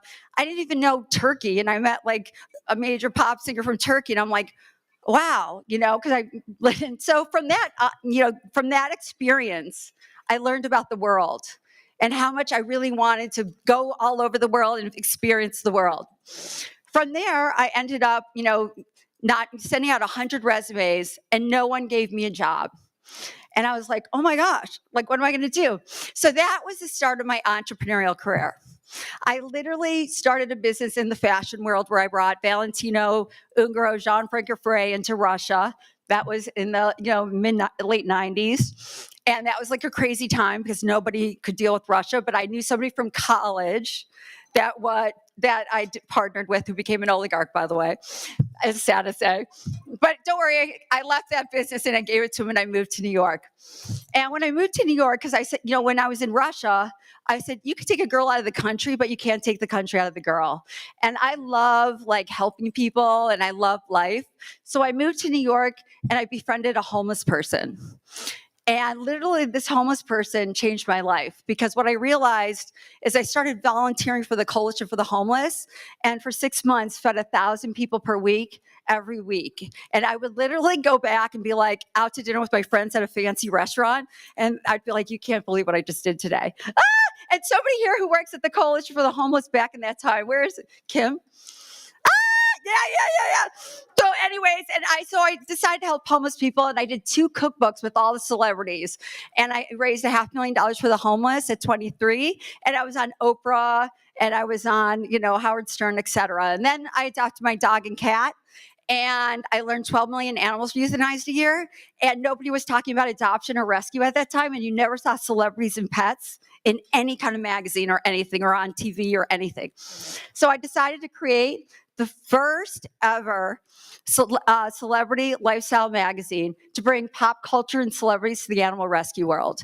At that time, 12 million animals were euthanized a year, but I was from Ohio, and I knew if everyone knew you could adopt any dog, any size, any breed, they would choose to adopt versus buy. So I did that, 10 books out, 5 TV shows, 3 Guinness World Records, millions of dollars raised for animal rescue, on the Today Show every month, primetime show on CBS. Then I was blessed with a stalker for 3 years. Yeah, and that changed my life because that's why we're here today. I ended up, going to Honduras on vacation, not realizing it was the murder capital of the world. And that's where I volunteered for an organization that gives microloans to poor women.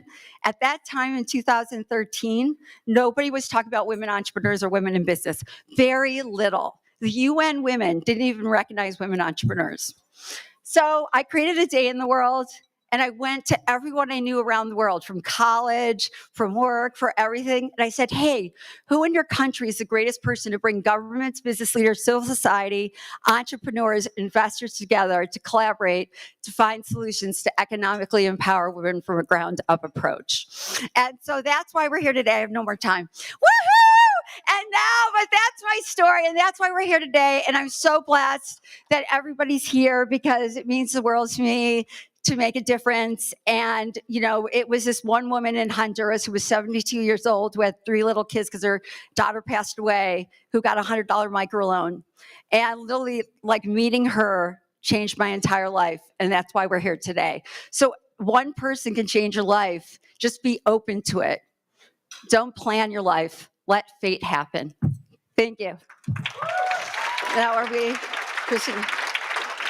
So now we must ask, we're going to start, where's Christina? Okay. Oh my God, is she kidding me? Okay, hi.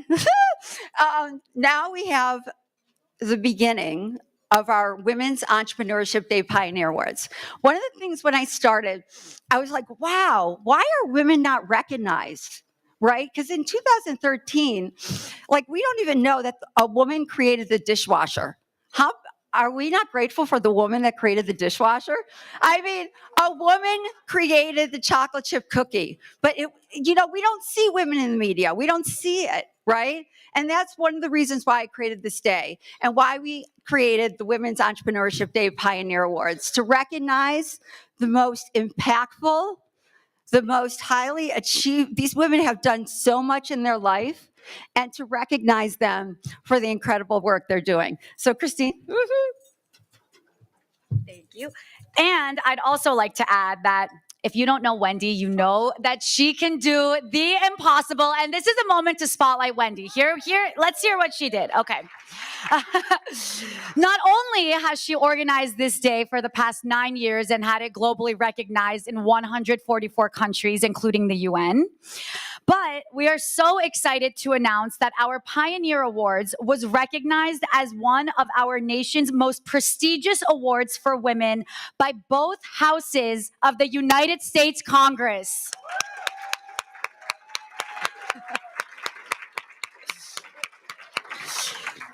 Our Pioneer Award honorees who are here today were officially recognized in Congress yesterday for their incredible achievements and enduring ambition to celebrate our officially proclaimed Women's Entrepreneurship Day on November 19th as a day to honor women entrepreneurs. They will be placed in the congressional record and be celebrated forever in history. That's really impressive.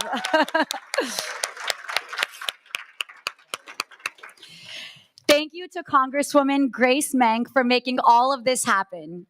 Now, I would like to introduce our first Pioneer honoree. Oh, everyone, please join me on stage. All of our award pioneers.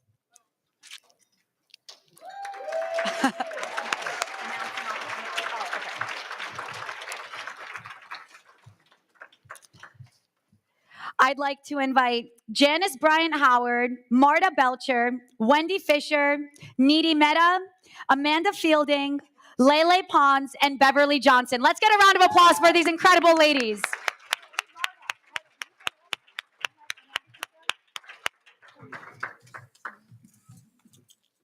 Okay, should we start with the first one? Yeah, okay. She wants you to let Amanda sit where you're sitting.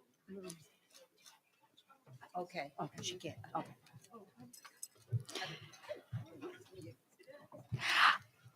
I'd first like to start with our first honoree, the first Black female founder to create a billion-dollar business. Let's please welcome Janice Bryant Howard with a warm round of applause.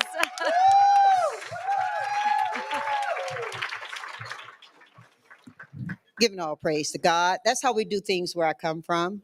I won't put you through it because I brought it with me. Let me see how many. I'm trying to see the. Okay, cool. I can do a lot with 4 minutes, even though I'm Southern born. We talk slow, y'all. 70 plus years ago, when John and Elretha Bryant first held the fourth of their 11 children in their arms at birth, with those other 3 children outside the door because the birth was at home, my journey began. Not just my journey in life, but my journey as a human being. Those are different things, as I'm sure many of us have come to understand over these last 2+ years. I'm hearing something. You see, you may already know I grew up in a deeply segregated South. And being one of the first to integrate schools in my hometown, my family had the experience of a cross burning on our porch the day after. That impacted me deeply. I ain't gonna cry, y'all. I cry so ugly. That impacted me deeply. It framed how not only would I look at my world, but how I would look at myself in it. And so it took me lots of lessons to get to the point where, as I shared with 3 beautiful young women at my table just now, don't wait until you're 60 plus years of age to be comfortable and not forgive yourself for being Black, female, and smart at the same time. Never, never. I got to hurry up because I think I'm down on the minutes. Never before the age of 60 did I feel comfortable to bring my whole self present. With humility, as I asked you ladies, be humble, but never let your humility and your sense of being humble overwhelm your sense of purpose and the strength of who you are. And therein was the error that I made. Being here today at the United Nations is not, I pray, the culmination of a journey well invested. I pray it is the beginning of so many better invested journeys for so many other young women. Now, allow me to share my podium moment in this last 60 seconds with someone who is incredibly important to my life. I started out saying, all praise be to God. Okay, y'all know Southern Baptist. I made a prayer of petition, deciding to be here versus somewhere else. There's no way I could be anywhere else right now, Wendy. And oh, girl, you'll take up all my seconds talking about you. Let me just say this. I was so distraught that I would not be able to go to Lorene Arbus's home this evening and get to hug a true champion for women who I have the blessing to call a deep friend. And at lunch, you talk about the miracles you work.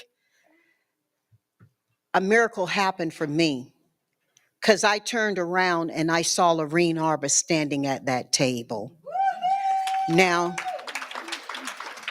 you guys, all of you may not know who she is, but if you are a student of women, you will learn who she is. Lorene Arbus, I think she's still at table 4. Lorene Arbus, please stand.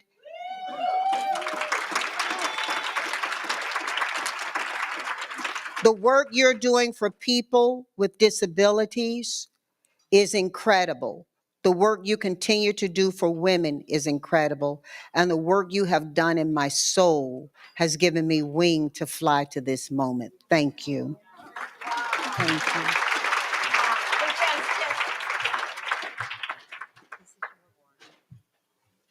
Oh my goodness.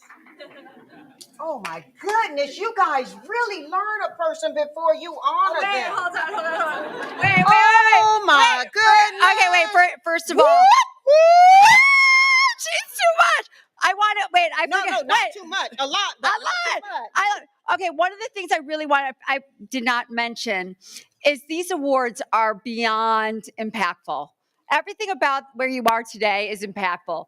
First off, this is an organization called Lalela, and they provide arts education to the most impoverished children in the world in South Africa. And literally what we do is they have this program called heart mapping, and all the honorees have to fill out the form, right? And tell them about their lives. And then they take their whole semester to create these awards and learn about these women. And it's the greatest gift for them to actually do this. Woo! And Wendy Fisher is on the board of this organization. Woo! Thank you, Della. Do I go to my seat now? Now you go, but we're going to take this back. Wait, let's get a photo. Okay. Come here. Hold it a little lower. Yes. See you. Yes. Thank you. Okay. All right.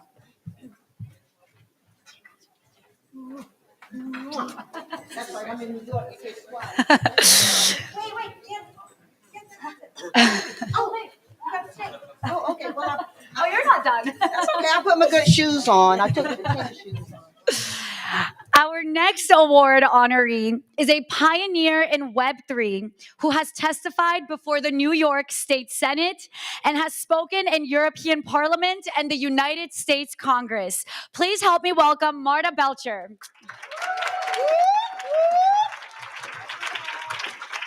Hi there.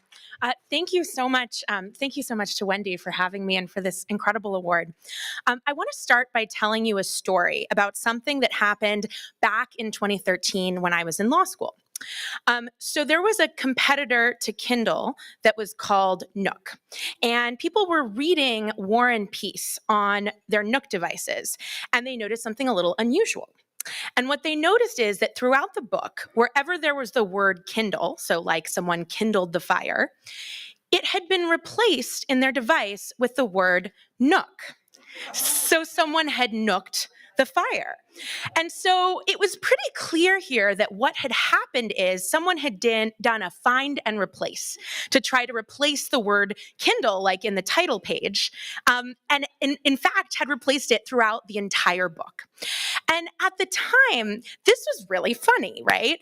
But it was also disquieting because back in 2013, it made me start thinking about what it means to have no choice but to live our lives through a handful of corporations and to have no choice but to trust those corporations with our data, to trust them with what we say to others, to trust them to protect our civil liberties and to protect our information from attackers. And, that was really before a lot of these issues have come to the forefront. And so much has happened since then. When I was in law school, the Snowden disclosures came out, and we started to understand what happens with our data and how vulnerable that data is. We also had Cambridge Analytica around that time.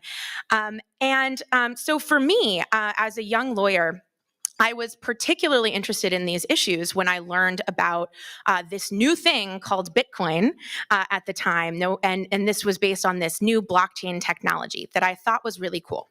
And the reason that I thought that it was really cool is because of what it can do to import the civil liberties benefits of cash, to import anonymity, to import censorship resistance, and potentially beyond financial transactions into the online world. And so for me, I got very interested in this technology very early and was very fortunate to be one of the early lawyers in this space. As a young woman, I was often not only, when I would do panels on blockchain law in 2015, not only the only woman on the panel, but the only woman in the room. I was often mistaken for the event organizer, and I was always asked where the bathroom was or where their name badges were. But over time, I became a leader at an organization called Protocol Labs that launched a fantastic technology called Filecoin. And I was put in charge of launching the Filecoin Foundation, which is the governance body for this new open source technology. Filecoin exists to bring Web3 to users and to create the next generation of the internet, where users are in control of their own data, where their data is protected and secure, and where the availability of information and users' own information is not dependent on any one server or company, where we don't have to live our lives through just a handful of tech companies, but where through the power of decentralized technologies, we can actually be in control of our own data. As part of building the Filecoin Foundation, I was very intentional. I was shooting for a board of 100% women. I ended up with six women and one man, and an executive team entirely made up of women initially. We have been on an incredible mission. We now represent more than 1% of global digital storage capacity, and really coming up on building the next generation of the web. So I feel, thank you. So I feel very fortunate to be in this position to build the next generation of the internet that I think can be more inclusive for everyone, including women around the globe. And I'm so honored to accept this award. So thank you, Wendy. Oh. This is your award. This is so cool. Thank you. That is awesome. This is so fun. This is very cool. Oh my gosh. Wow. What an amazing thing. Okay, go. Thank you. Oh my gosh. Thank you.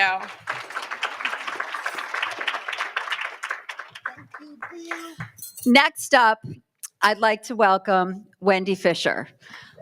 Wendy Fisher is one of the most extraordinary women you're going to ever meet. Her foundation has literally donated $100 million to help make South Africa have clean water.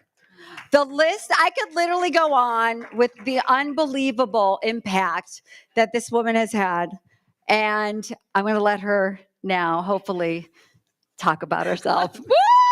So everyone, welcome Wendy Fisher.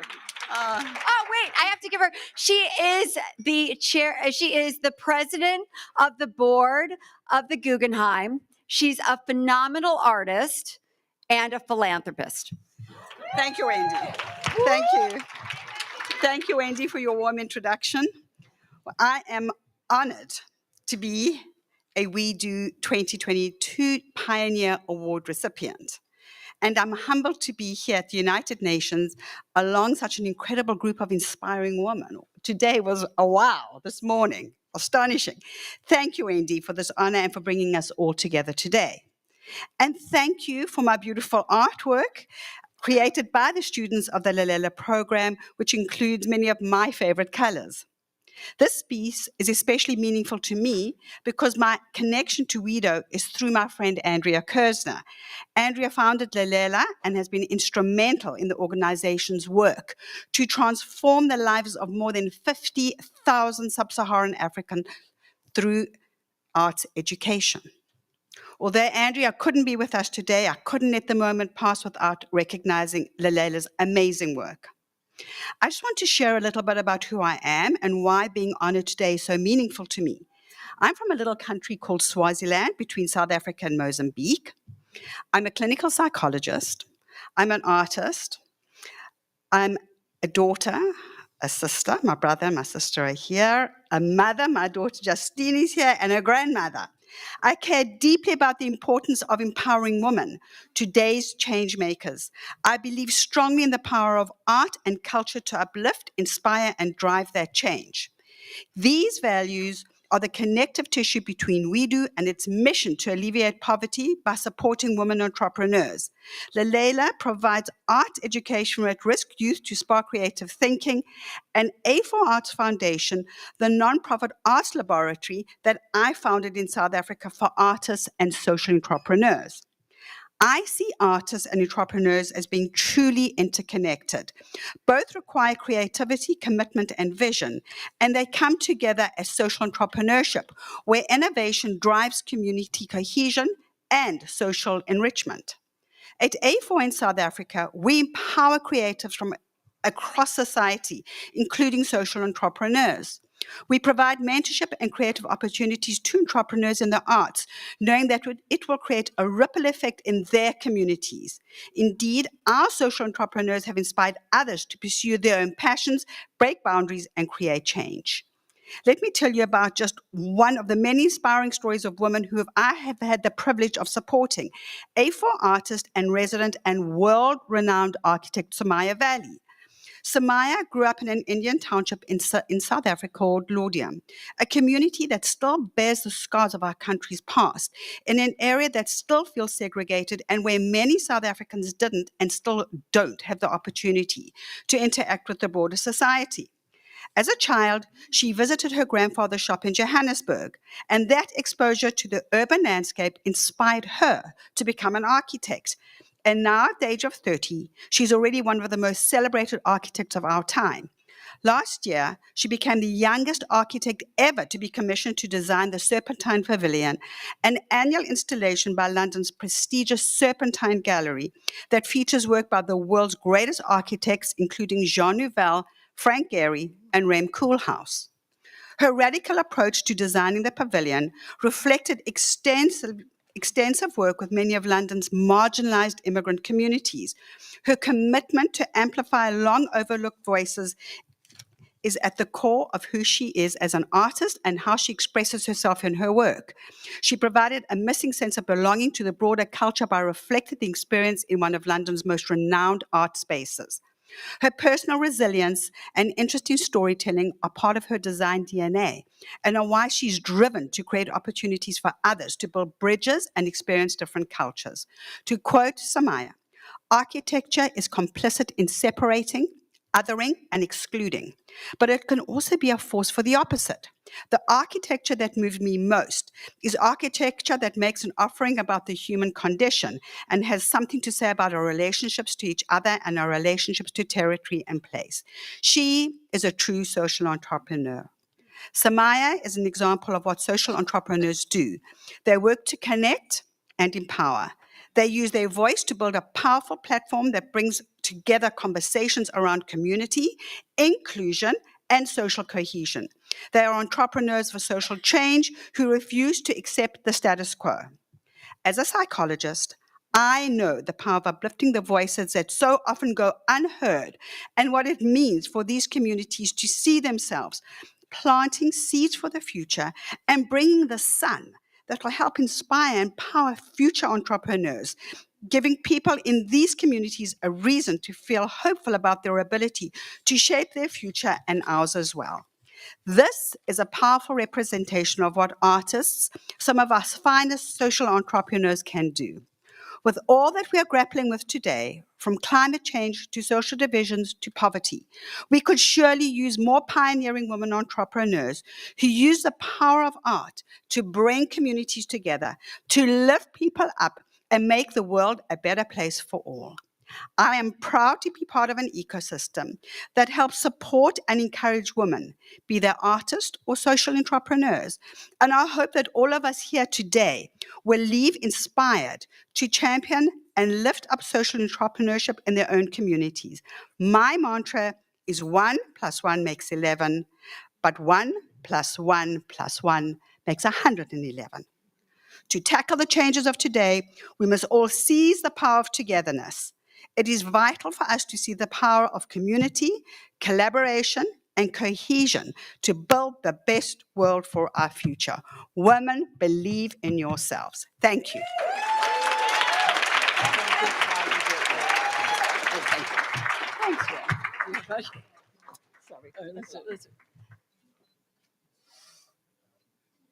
Perfect.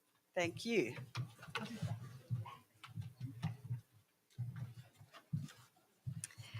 I would now like to welcome our Technology Pioneer Award honoree, Nita Mehta.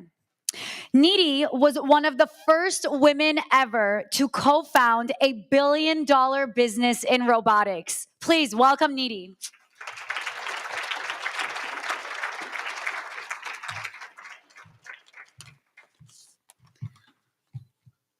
Hello, everyone. Today, we are here at the United Nations to celebrate women entrepreneurship. I'm Neeti, and I'm honored to be here in the company of just phenomenally amazing women. Thank you, Wendy and the WeDo team, for the wonderful work you do and the much, much needed platform that you have created. I co-founded Automation Anywhere in 2003. We are a cloud-based intelligent automation platform that uses artificial intelligence to fuel the future of work. Our aim is to help organizations automate repetitive and manual work across any business process with an aim to unleash human potential and allow humans to do what they do best, which is create, innovate, and grow their businesses. Today, we run 50 million automations for our cloud customers across 90 countries, and we are 1,800 employees strong.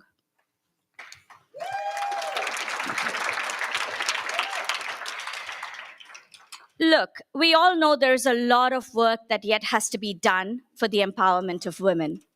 We know that there is a direct correlation from increasing women entrepreneurship to reducing climate change, to reducing crime, reducing hunger. A direct correlation to increasing wealth for society, better solutions, and lesser risk. But we also know we need more. More of investing in women entrepreneurs, more mentorship, more equal opportunity, more education. And one thing we also need a lot more of: a celebration of her work, a celebration of her intelligence, and a celebration of her grit.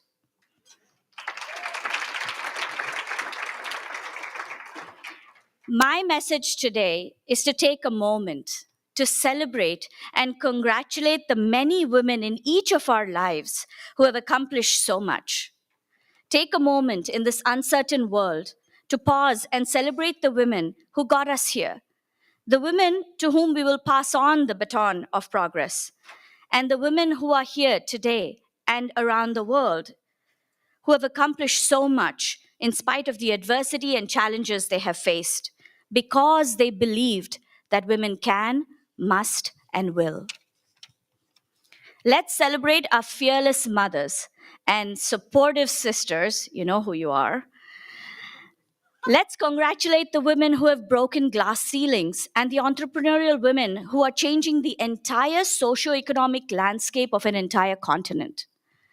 The women scientists and mathematicians heralding progress, and the mothers who are raising the next generation of kind and caring young adults. I would love to celebrate the increase in women entrepreneurs in all fields, but especially in technology, and see the progress since the time when I started Automation Anywhere 19 years ago.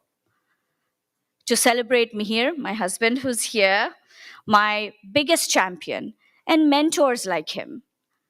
Let's celebrate Vidu and Wendy, who are doing so much to build confidence in so many women across the world. Celebrate the next generation of women, including my 3 daughters, Ria, Anushka, and Aditi, who are here today, and you will be the bearers of this movement tomorrow. I couldn't do what I do without you 3. Let's celebrate our in-laws. Let's celebrate our in-laws, extended family, for raising fine sons, and close friends and family without whom life would be so much harder. We are on a journey, and we've come far. We still have mountains to climb, but today we celebrate a dream. Susan B. Anthony said, "We shall be heeded, and everybody will think it was always so." Just exactly as many young people today think all the privileges which women now possess were always hers. They have no idea how every single inch of ground she stands on has been gained by the hard work of some little handful of women in the past. And today, just like she so eloquently put it, I celebrate my parents who work so hard and thank them that I grew up believing I could do anything, be anything in this world, and that the world was my oyster. And finally, let's celebrate and promise to pay this forward and support women everywhere because we can. Thank you.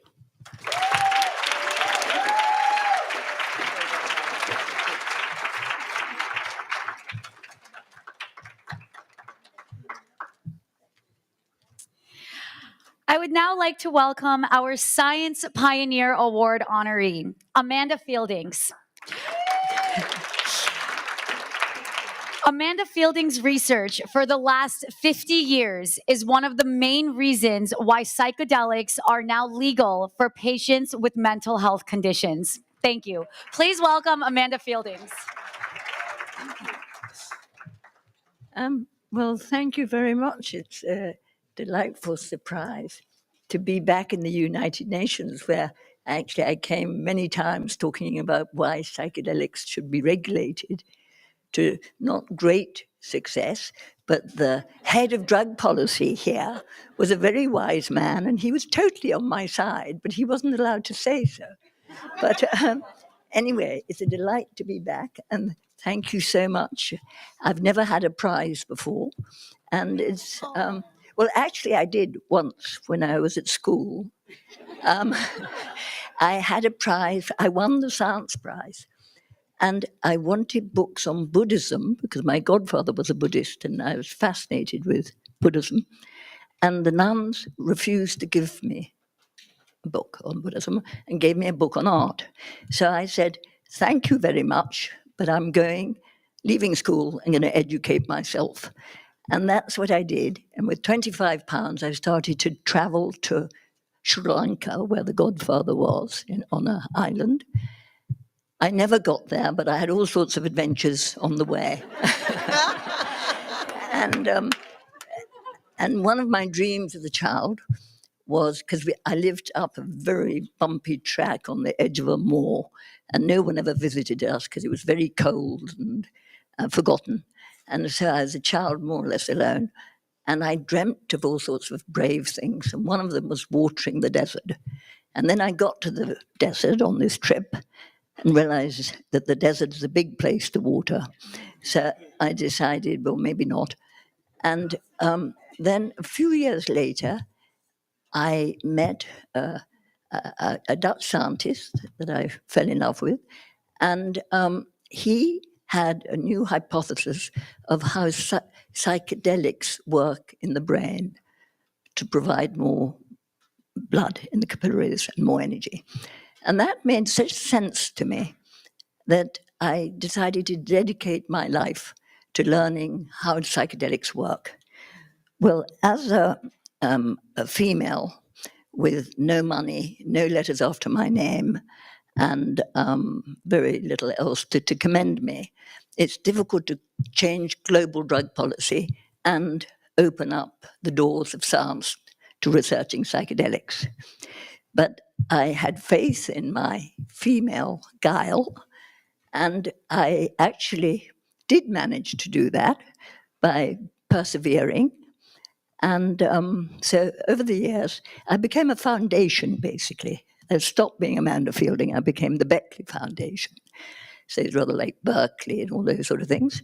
And then I started having seminars at the House of Lords with the top people there. And I started doing research.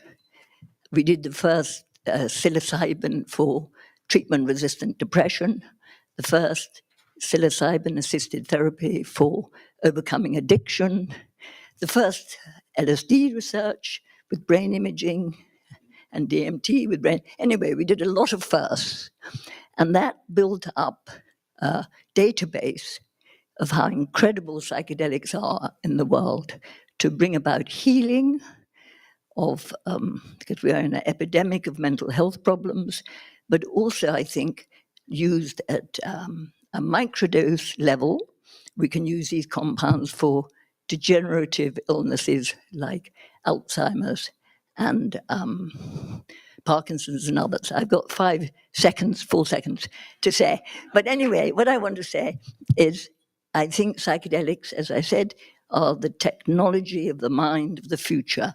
And our ancient ancestors knew this 35,000 years ago. So let's all work together and make it available to people in need. And now my 2 sons are joining me in the psychedelic world, and they're both helping. And I hope we'll succeed in making it available to everyone. And thank you for this award.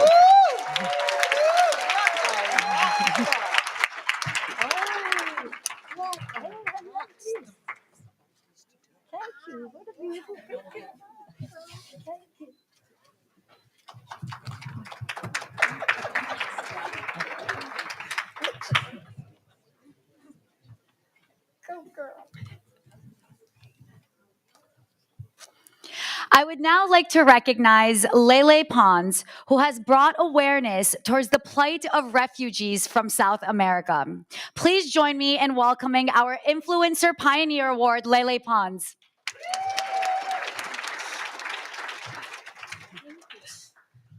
This is really weird because you guys are such amazing women, and like I feel like I'm my own company. Like I don't like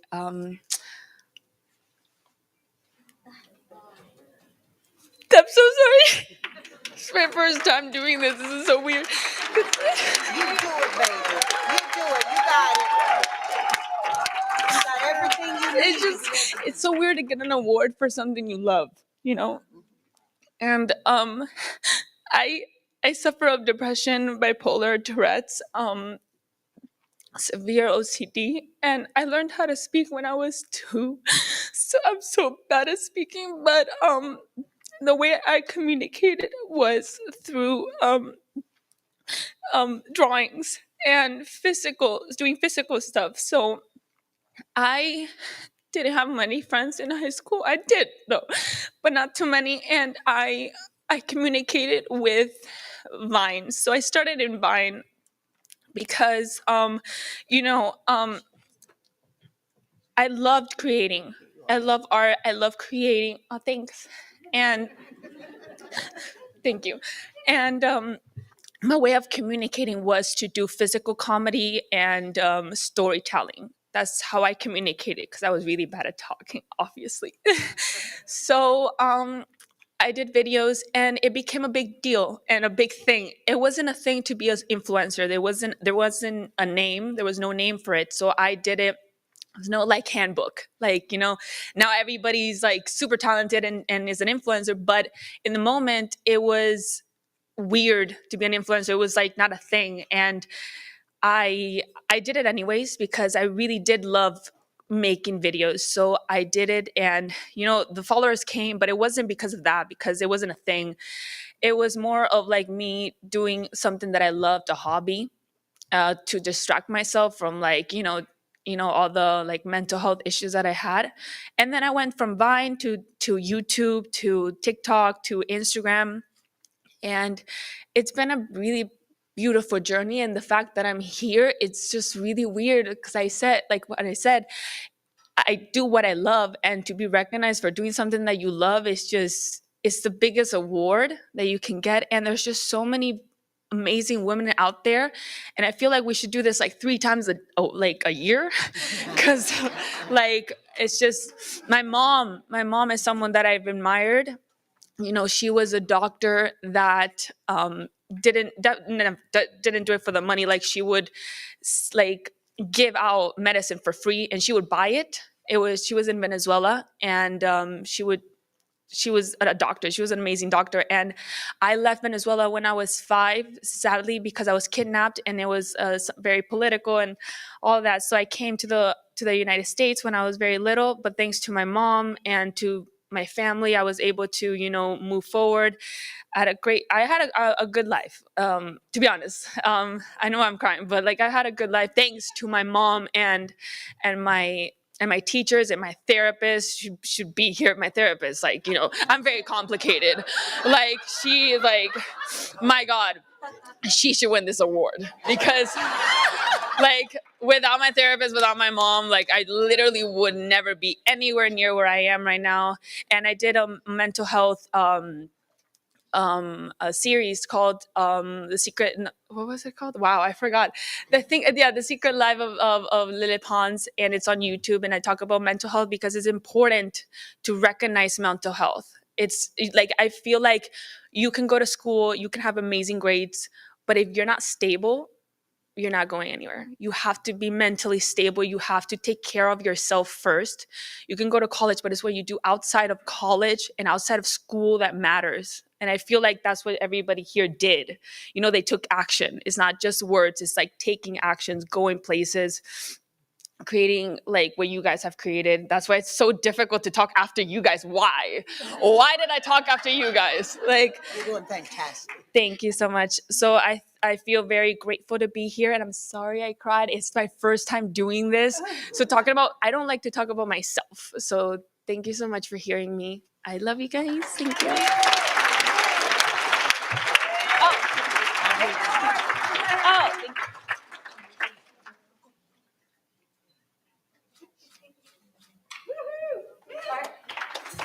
Oh, thanks. I'm not gonna cry anymore. Okay, now for one of the most beautiful souls in the world, Beverly Johnson. I mean, Beverly Johnson, who literally is the first Black woman in history to be on the cover of Vogue. A trailblazer, literally an icon. Please join us, Beverly Johnson, for the Model Pioneer Award. There is no better model citizen than Beverly Johnson. Thank you. I am humbled and grateful and honored to be here. I want to thank Bill Kafer for introducing, telling Wendy about me. I wouldn't be here without you. I just want to tell you a little bit about myself. I was born and raised in Buffalo, New York. My father was a steel laborer and my mother was a nurse. I have 4 siblings, an older brother, an older sister, a younger sister, and a younger brother. And I'm the middle child. I'm a nerd. I was a competitive swimmer on an all-black swim team. I was an honor student, and I wanted to be a lawyer. My parents bought our home in an all-white neighborhood with my dad's GI Bill, and it was great, a great life. A few bullies, but we took care of them. But basically, it was a good life. I tell people I was the ugly duckling because my big sister, who's here today, had this thick, straight hair, black hair, not like my hair, not like extensions, you know what I'm saying? It was her hair.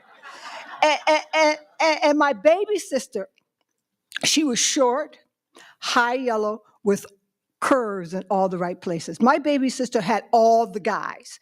As a matter of fact, she broke up with a fella, and I asked her, could I have him? And she said, sure. We were about 12. We weren't allowed to have boyfriends. But anyways, I actually called him up, and I said, hey, bud, how you doing?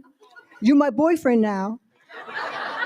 He said, no, I'm Joanne's boyfriend. I said, not anymore.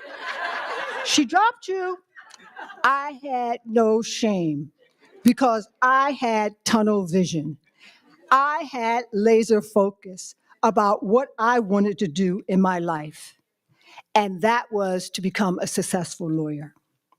This whole modeling thing came out of left field, totally. I was going straight up this road to college, and all of a sudden, this modeling possibility came up over here, so I made a hard right turn, especially when I found out that models made $75 an hour for standing there with their hands on their hips.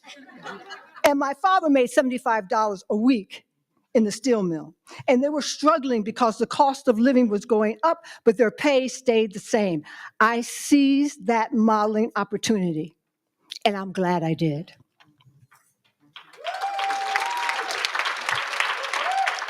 I'm Beverly Johnson. I was the first Black woman to grace the cover of American Vogue. That cover changed my life. Now, you have to remember, this is 1974. There was no Instagram or Twitter, no women of color on the cover of American Vogue, the holy grail of the fashion industry. My life took off in ways that's hard to describe. Many of you watched it happen, but you weren't watching me. You were watching the face of America and the face of beauty starting to include women of color. And for the first time, maybe in my life, I felt a kind of empowerment that doesn't have words. Something profound inside of me was relentless, and suddenly I knew that I didn't need anyone's permission to be all that I am. It gave me access to addressing every part of my life. It's allowing me to achieve all those big, hairy, audacious goals that I never acted upon before, that I have been screaming from inside of me for a lifetime, things I never thought I could accomplish. I hope you all act on your big, hairy, audacious goals. I'm writing books. I have a brand that's flourishing, The Face That Changed It All, about my life, which was purchased by Warner Brothers TV. I'm hoping for a miniseries. Anybody up here? I have a thriving business. I even workshopped a one-woman show about this crazy life I've been so blessed to have, and I have 4 grandchildren. Oh, and as Madam C.J. Walker said, don't sit down and wait for the opportunity to come to you, make them. Every remarkable journey begins with one step, and then another, and another. And I challenge you, no, I implore you to take the first step on that road that will hand you that part of your life that you have put on the back burner for so long. You have the right. We have the right. And as the great prophet Hildy said, if not now, when? So let me tell you about my current dream. When I close my eyes and think about that thing which would help me make my mark, not just as a face, but as something more than that. And I know what that is. My dream is that if 2 years I get tapped on my shoulder by one of you and you say, you know that talk you did 2 years ago woke up something deep within me, and it gave me permission to pursue a teaching credential, and now I'm a teacher, or I applied to law school and now I'm a lawyer and I started work, or I just opened a restaurant, or 100 other different things that you are personally considering right now.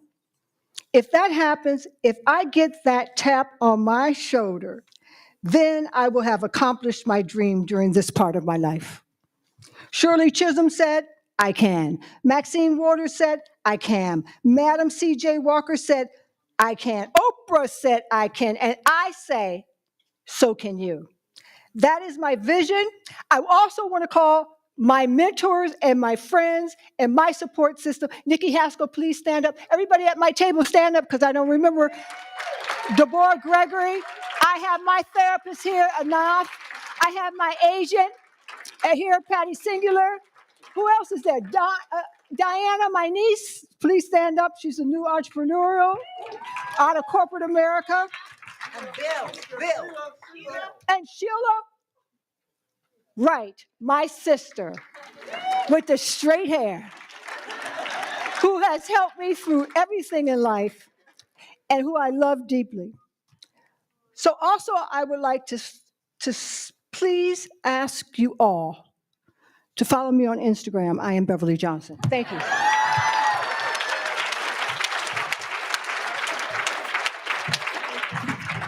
Wow. Wow. Wow. Let's give an enormous applause to like some of the most incredible people living today. Woo-hoo! All right, let's get a photo. Yeah. Can you get it? Okay. Let's do it. Hands up! Let's do it! Hands up! Wait, hands up!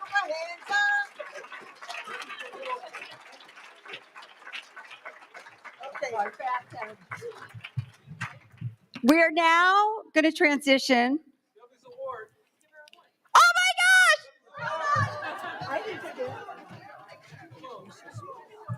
And when I saw this award, I was like, oh my gosh, because I'm from Cleveland, Ohio, and Buffalo is like our biggest competitor, right? It's so funny. Oh my God, that is so, oh, he's got me swimming.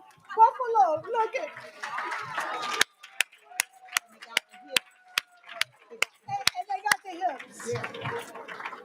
This is so amazing. Oh my God. Thank you. So cute. Okay. So now you can go. Nope, we're going to give it to you. Okay. So now we're going to transition into dessert. Right? Ah! We're going to transition into dessert. And we're now going to bring on our auctioneer extraordinaire. So you guys can go sit back at your table. Woohoo! God bless you. God bless you. Okay. Yeah. All right.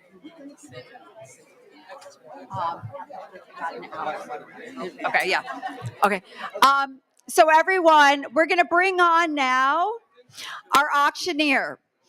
Because our auctioneer, everything you donate today, 100% of it, I don't get paid, none of the people in our team get paid, we're all volunteers here, will go to help impoverished women with microloans to start their entrepreneurial journey, to hopefully be these women that you've seen today. Woohoo!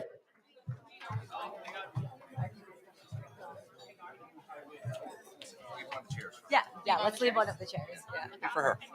Well, I'm going to leave all these ones. Do you want a high No, chair, no. though? We'll leave you a high chair.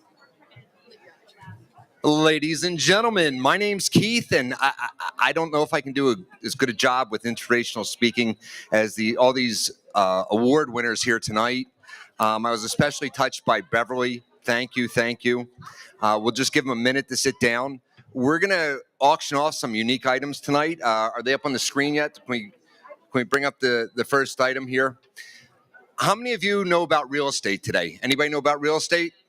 I got 1, 2, 3, right? Sold in the back there. Well, we have a very, very, very unique opportunity here for a coffee session with Dottie Herman. Does anyone know who Dottie Herman is? Yeah, go ahead. Hi, everyone. We're going to start the live auction. If everyone can take their seats, please. Thank you. You showed them. I have a very loud voice. Try and speak louder. Okay, we have a coffee session. It can be either in person or live with Dottie Herman. You know, it says here Forbes calls her the most powerful woman, the richest woman in real estate. I disagree with that. She's one of the most powerful people I've ever met in real estate, and I'm in that sector as well. So we're going to auction off a 1-hour session with Dottie Herman. That's for you and 2 other people, so 3 people, either in person, Zoom, wherever you are. We'd like to open up the bid. Someone to meet with someone like Dottie goes for about $5,000. We'd like everyone to be able to get into this. So let's start off at $500. Who wants to get $500 to go meet with it? I got $500 over there. Who's going to go $1,000? Do we see $1,000 in the room? We have $500 over there. Who's going to go $1,000? I have $500 over there. $1,000 to meet Dottie Herman. Coffee is worth the $1,000. We have $500 over there. Who's going to go $1,000? Do we see 1,000 out there? I have $500, $500, $500. If we have $500, I have $1,000 over there now. So we have 1,000. Are you bidding against yourself or betting with each other? You are. You went up to $1,000. Okay, our threshold. So $1,000. Do I hear 1,250, 1,250, 1,000, 1,250? Do we have 1,000? We have 1,000 over there. Who's going to go 1,250? We have $1,000. Well, now we got $1,250, the next door neighbor. This is phenomenal. Who's going to go $1,500? I have $1,250, $1,500. I have $1,250 there. Who wants to go $1,500 over there? I have $1,500 over there. Who's going to go $17,500? $17,500. I got $15 over here. Who's going to go $17,500? Do we see $17,500? 17. I got $75 over there. Let's break $2,000. Let's go for $2,000 in this one. Do we see $2,000? Do we have $2,000? Do we have? I got $2,000 over there. Do we have 22.5? 22.5? 22.5? Do we see? I got 22.5 over there. Let's go $2,500. $2,500 over there. Ooh, he's getting them though. Ooh, I got 22. We have 22.5. 22.5. Do we have $2,500? Going once. Going twice. 22.5. Fair warning. And that's going to help 200 impoverished women. Woohoo! Now we're talking. Is Allie and Jameis in the room? Come on up. Come on down. Let's make a deal. Okay, get up here. Okay, Jameis is going to come up here. This is very unique. Does anyone remember hearing Allie this morning?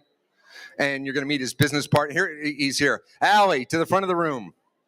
I just saw him running that way. Keith Evans, nice to meet you. Nice to meet you. So what's so special about you guys? Nothing really. I think a lot special. Agreed. Same. Come on. These guys have done some phenomenal things in their life. The piece of art you bought was for $4 million? The Edward Snowden piece? Yes. And what did it turn into in just 48 hours? Oh, with the Doge NFT. Yes. $4 million, yes. Now, $4 million. It was, so we did buy a picture of a dog, which I know Wendy loves, the famous Doge meme, for $4 million, which a lot of people thought we were insane. And then we fractionalized it and allowed a lot of people to share in owning that picture. And it was, yeah, $240 million. $240 million? It was the most it was literally the most expensive piece of art in history for a minute. No, for longer a minute. Anyways, so these are some of the most literally impressive people who know more about NFTs and digital art than anyone else in this world. This is fantastic. How much would you pay? And the original auction here was for a 1-hour Zoom session. And now he says, that's not good enough. I like to eat. So you have an opportunity where he's going to take you out to lunch. These guys are going to take you out to lunch. And if you're somewhere far away, we can still Zoom in and we'll DoorDash you some food and all that. So let's make this one fun. $500 to start to have lunch with these guys. Who's going to bid $500 out here? Do we have $500? I got $500 over here. Who's going to go $1,000? I got $500 in the center room. Who's going to go $1,000? I have $500 over here. Lunch is worth more than $500. You know that. I got $1,000 right here. Who's going to go $1,500? $1,500. I got $1,000. Who's going to be $1,500 over here? I got $1,000 over here. Who's going to go $1,500? Do we have $1,500? I got $1,500 there. Who's going to go $2,000? Who's going to go $2,000? I got $1,500 over here. Who's going to go $2,000? Bring it up to $2,000. Come on, $1,750. I got $1,750 out of it. Let's hear a round of applause. $1,750. It's going. We need $2,000. I got $2,000 over here. $2,000. $2,000 going once. $2,000 going twice. I got $2,500. $2,200. $2,200 here. We got to match her. We got to go at least 25 on this one. We got to go 25 on this one. I got $2,500 over here. Who's going to go $2,750? $2,750. I got $2,500 or $2,750. Where are we going? Let's stop it and let's give her 2,200 in that one, 2,750. They're going to do 2 hours. Yeah. We were working on that. Okay. Where are you? So you're at what? You're at 2,500, and you were at 2,250. What do you think we divide this in half? We're going to give you a deal at 2,200, and you a deal at 2,200. You're each going to be able to have lunch with them. So double winners tonight. Let's hear it. Doubles winners. Fair warning. Sold. Thanks, guys. Thank you so much. And also that dog picture. We raised a few million for shelter dogs. I know that Wendy in particular would love that. So I just wanted her to know that. Thank you. Phenomenal. Let's hear a round of applause here. Okay, I'm getting the high sign here, so we need to move this auction right along here. Coffee with Shannon Nukes. Shannon, does anyone know Shannon? Has anyone ever heard of Shannon? Estee Lauder, the Faction World, there we go over there. Big time. Here's an opportunity to have a coffee session for 90 minutes, a Zoom call, whatever we can do to put you guys together. It's a great opportunity. I know I would love to meet her just to bend her ear for 15 minutes. So let's start this one at $1,000. $1,000 here today. Do we have $1,000 to have coffee with Shannon? $1,000 to have coffee with Shannon? Do we see $1,000 out there to have coffee with Shannon? Nobody likes coffee, huh? $750. Who's going to go $750 to go meet with Shannon? This is a very important opportunity, folks. $750 to go meet with Shannon. $750 to meet Shannon. 90 minutes, Zoom, a one-on-one consultation. Wendy's coming up here with some ideas here. I can see it right now. Hold on. Has anybody ever tried Glam Glow? How many people have tried Glam Glow? No. All right, I got it. Yeah. Glam Glow is one of the most amazing mud masks in the world. And she just sold her company for $300 million to Estee Lauder. And she was our Pioneer Award Beauty honoree a few years ago and always donates her time to support our cause. Okay, who wants to get in? $500. Do we have I got $500 over here. Who's going to go $750? $500 in the middle of the room. Who's going to go $750? I got $500, $500. $500 going once, $500 going twice. Sold to the man at table 18. Thank you. Let's hear a round of applause. Okay, the king of comedy. Any Jerry Seinfeld fans in the house? Come on, let's hear it for Jerry. Come on. I know you know who Jerry Seinfeld is. You're from New York here. Okay, this is 2 tickets to see Jerry Seinfeld. He's in residence now through April 23rd. That's dinner for 2 at Mastro Steakhouse, and a limited edition collage of Jerry Seinfeld. This deal is, it's priceless. It's worth $4,000. We're going to start the bidding over here. Your screen went blank. We're going to start today's bidding at $1,800. $1,800 to go see Jerry Seinfeld. Who wants to go $1,800? I got $1,800 over here. Who's going to go $2,000? I got $1,800 in the front. Who's going to go $2,000? $1,800 in the front to go see Jerry Seinfeld. $1,800. $1,800. $1,800. Do we have $2,000 over here? Do we have $2,000 over there? I need $2,000. We need to break even, folks. $2,000. Jerry's going to really be upset and be picking on us if we don't do this. So do we have $2,000 to go see Jerry Seinfeld? $2,000 to see Jerry Seinfeld. Going once, going twice. Sold to the lovely young lady in the front row right here. $1,800. Does anybody know anything about wine? No wine drinkers here? We're just coffee drinkers, teetotalers here. This is an exceptional experience for two people out in Napa Valley. Silver Oak does a highly acclaimed release party twice a year. They do it once in February and once in August. You have your opportunity to go out there, and you also get a bottle of their coveted 2006 Cabernet. For those of you who are wine connoisseurs, you know 2006 was a very, very, very special year. You have 3 days, 2 nights at the Western Resort in Napa Valley. I like that. I like that. Do you want to go? If it's for two. Okay, here we go. It is for two people. We need to start the bid off on this one. This is an expensive ticket, folks. This is a $7,500 value here. We need to start this one off at $4,000. We need $4,000 to get this one started. Who wants to go $4,000 to go out to Napa? This is a check. This is a credit card. This is a tax deduction. When's the last time you got to go out to Napa Valley? If ever, on a tax deduction. You're not going to be paying for this. So your dollar buys you more. Who wants to open up the bid at $4,000 here? Who wants to open up the bid at $4,000? Do we have $3,000? $3,000 to go out to Napa. $3,000 to go out to Napa. I look at people looking at each other. Maybe we should share this gift. I got $3,000 over there. Do I have $3,500? I got $3,000 at table 11. Who wants to go $3,500? $3,000 at table 11. $3,000 at table 11. Do we have $3,500? $3,500. Do we have $3,500? Going once, going twice. Sold to the man, table 11 for $3,500. Thank you.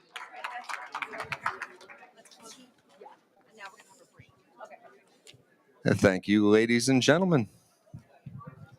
This concludes our live auction.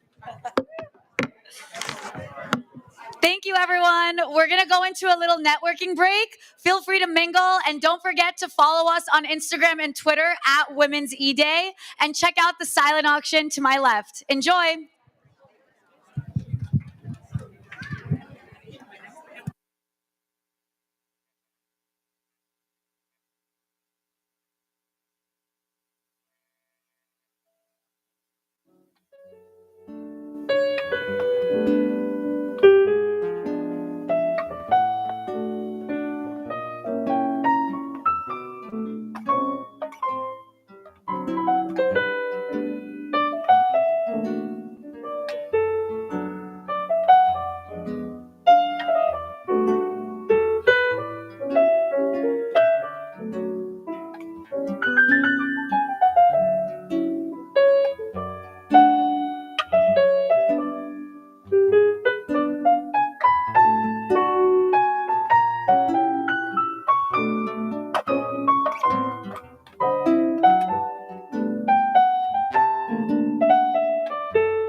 Green room for pictures. Marta Belcher, if Marta Belcher can hear me, can she please head to the green room for some photos? Thank you.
This should be on the panel. Can you get everyone to sit down? We're starting. This is a disaster. She's leaving in 10 minutes.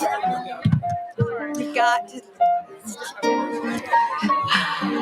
Hi, everyone. If I could ask everyone to take a seat, we're about to start our next panel. Thank you.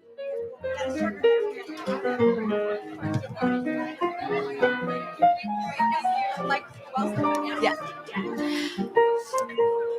Our next panel will discuss physical and collectible digital art communities and how they are transforming to positively impact the world.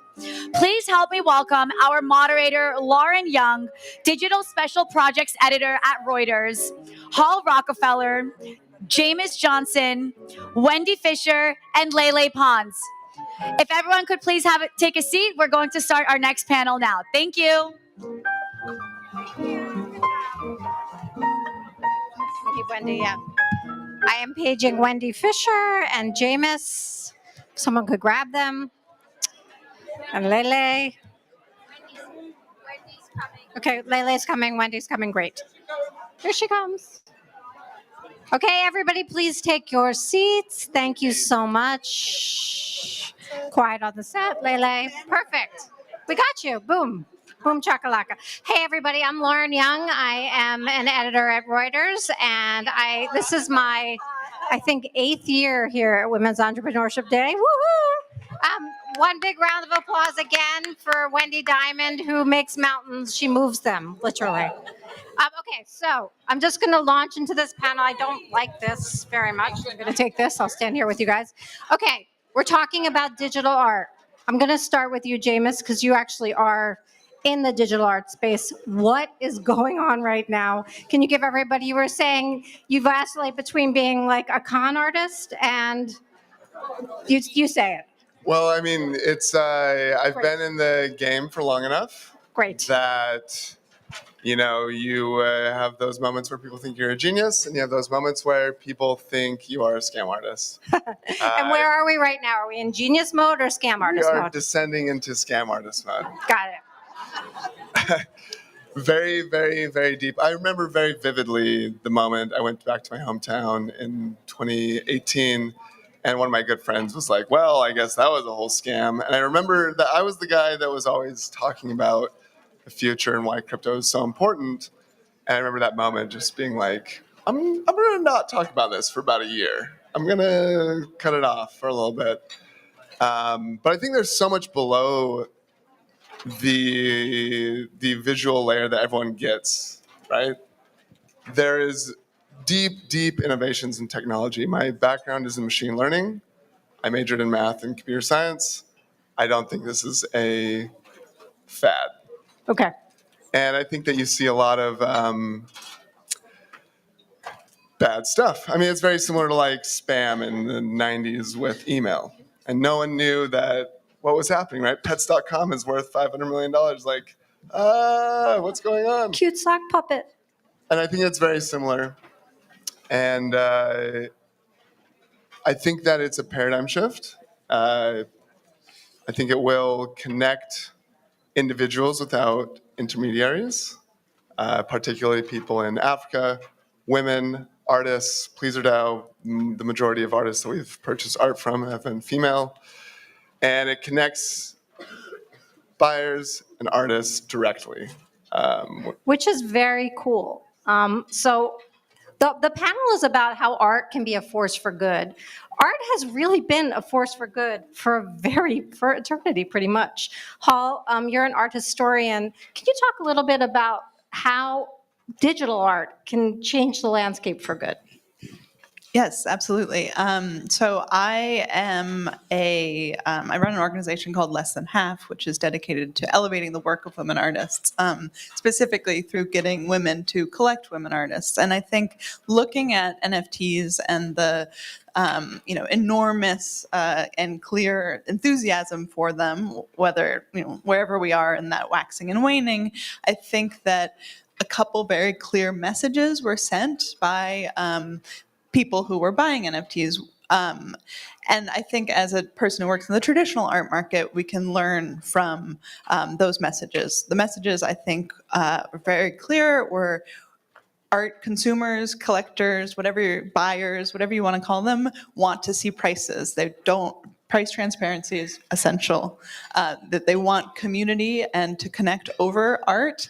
And then finally, that they want the gatekeeping mechanisms that the traditional art market is so good at to disappear. So I think that even if you're not buying digital art, that the things that digital art is broadcasting to the world, the values that people have, should be taken up by the traditional art market. And I think that when walls come down, women benefit. So I'm definitely an advocate for that, and am really, will and continue to educate women on how to navigate those things. And I think that digital art is definitely part of that future. Layla, you are a digital artist. I mean, that's how you connect with people in the world, in the ether.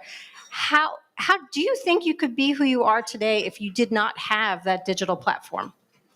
How it would be today? Yeah. Well, and you're not crying, so that's good. No, I'm not crying. Not crying. I would be like that. I think I would be so at peace.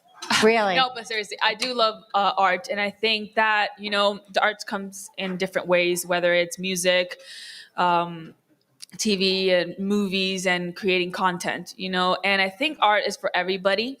It means something different to everybody, but it unites at the same time.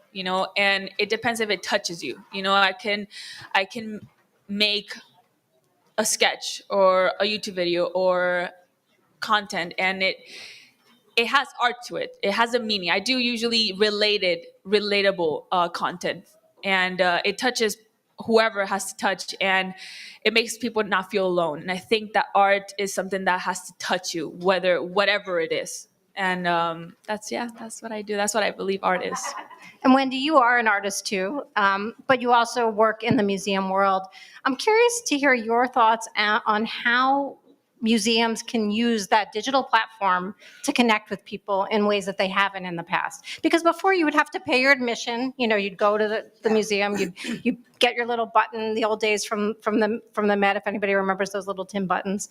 But now, you can just sit in your home and look at everything and look at it in ways that you couldn't see it before. Well, exactly. You've just hit the nail on the head. So, as we said earlier, I'm president of the Guggenheim. For those of you who don't know, it's a museum on the, many of you have asked me where it is. It's actually on the Upper East Side on 5th Avenue and 88th. We have a just a small museum. Right. You may want to talk about how it's architecturally very important too. Beautiful museum, yeah. Actually, it's been voted a UNESCO building. We're a constellation of 4 museums. We have a Guggenheim in Venice, in Italy, and Bilbao, Spain, and Abu Dhabi. And I actually have my own arts foundation in South Africa. So in order to share, digital art has made it so much easier and so much cheaper. And of course, carbon footprint is much less. So, it's really a way to connect and so that we can share the platform. You can, as you say, you can sit in your home and you can watch an exhibition, you can listen to a lecture, or, you can show digital art from the museums. One of the really cool things about the digital art space is the way that artists can benefit in a way. Vincent van Gogh, in his lifetime, he didn't know that he was going to be this blockbuster artist whose paintings would be sold for hundreds of millions of dollars. I think the digital space is different in terms of knowing where something came from and the artist being able to benefit from it along the way. What are your thoughts on the value of that? I think that there is so much that an artist loses when the object leaves their studio. So even if you're not selling a digital work, if you're selling a physical painting or some other such thing, and there is some sort of smart contract written to bring revenue to artists with resale, I think that is just a phenomenal thing. Artists are what makes the industry. Without them, if there's one person, there's very few industries where you take out one player and the entire thing collapses. It's true. Yet artists are not given, they're given short shrift constantly. So to build that in, I think is fantastic. I was also talking to an artist who wasn't aware that her work was on the wall of a major museum. And I actually sent her a picture, texted her telling her congratulations, and she had no idea. So I think that sort of thing would also be really beneficial so that artists would have power over their work. Chimas, just before we were talking and you were explaining the Doge and how it disrupted the art market. Could you just give a little knowledge to the people here? Yeah, so I think that, okay.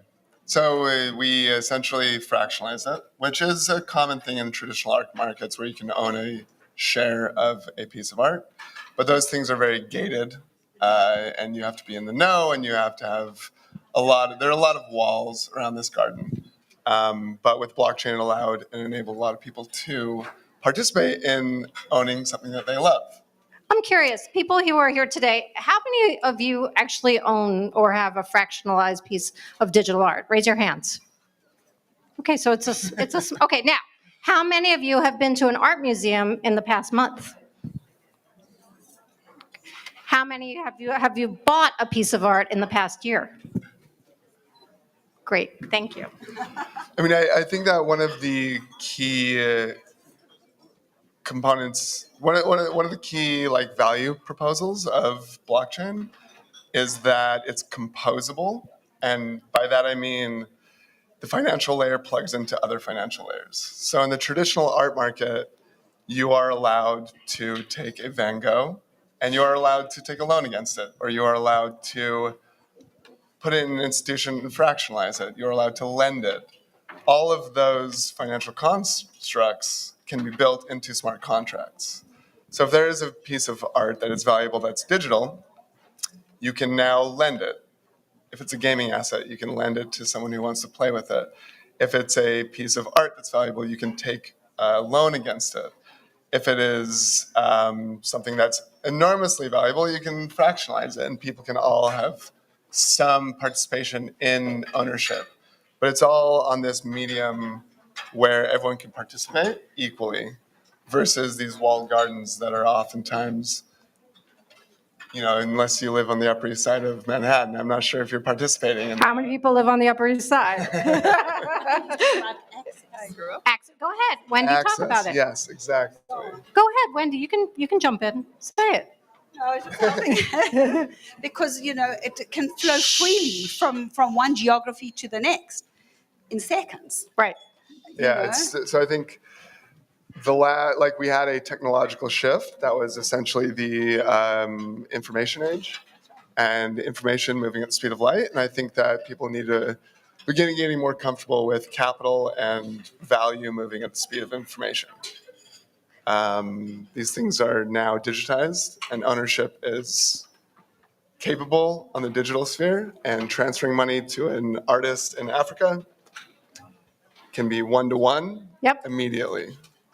Layla, your digital platforms are vast, but what's different about being a digital artist is that you get to interact with your audience in an instant way that a painter, unless you're standing in the museum and watching everybody look at your painting, you're not getting that feedback. How does the feedback that you get from your audience, how does it shape you as an artist? What do you input and what do you output? That's very difficult because I feel like people influencers and people in the internet should not take everything so seriously. I'm serious. They shouldn't. If the people that know you like your stuff, then there you go. Because my family, my friends, my teachers, if they comment, those are the ones that I'm just like, oh, my work is great. If they don't like it, oh man, I should work on it. You know what I mean? And if you love it too, that's very important. So what would you write on your own stuff? If I had to comment on my stuff. And then there's people that love it, great. There's people that hate it, great. I don't care, But you're also very honest about who you are as a person, and that can connect with a person, one of your audience in a way that maybe a painting, they wouldn't be able to have that interaction with you. Do you find that inspiring? People who share their stories about how they Yes. were moved by you? Yes, I do feel like that's amazing, and I'm very grateful for those who support me, and I support them because I feel like if you help one person, that's enough. You know? Okay, there's art happening up here, so if you're talking, you should be quiet. Thank you. I feel like if you just inspire one person, that's enough, and I like that they share, because honestly, like once they start talking to me, once we're supporting each other, that for me is we're friends. Yeah. You know, I never call them fans. I call them supporters because I don't like calling it fans. You know, I like to call them, people that understand me, that I understand them. Yes, supporters, people that support me. Wendy, as you're sitting here and listening, what's running through your head? You've been in the art world it's your career, it's your passion, For many years. Well, the role of the museum is to have ideas, to get the ideas from curators and from artists, and then to show them, and so that the public has access to what we're showing in order to transmit change, or to have change. But what's very, very important is for that the museum, that we, the internal staff, we take on what we're showing and that we buy into what we're doing. And I always want to say that what's terribly important is to have integrity in everything that you do. And with everything, the art market, the art world, NFTs, the way going forward, we have to have integrity and honesty in the way that we, have make our footsteps. We only have one more minute, and this is a day to celebrate integrity. But I want to just quickly ask all of you, if you had to give advice to a young artist today, very fast, what would you tell them? Oh dear.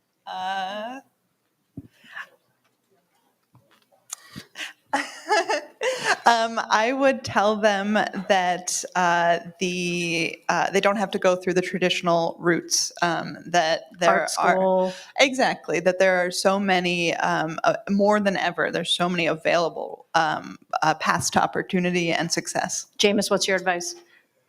Well, a lot of the NFT artists that I know who have had a lot of success, they, to your point, love their supporters. They've found a lot of people who support them, And they're female. yes, and they embrace them and want to engage with their audience on a very visceral level. And so I think that, I'm not an artist, but what I've seen from artists where the most successful individuals are oftentimes the ones that engage with their community. Lele is about to leave to get on a plane to Tokyo. What's your advice? Can you repeat it again? What's your advice to an artist starting out today? I think why fit in when you're born to stand out, kind of stuff. Nice. I think you should be authentic. You should do whatever the hell you want. That's art. Don't copy anybody. Just be you. And I think that's your biggest power. Amazing. Wendy? And I would say, follow your passion and come visit us at the Guggenheim and check out what we do at A4 Foundation in South Africa. Thank you, panelists. Thank you all.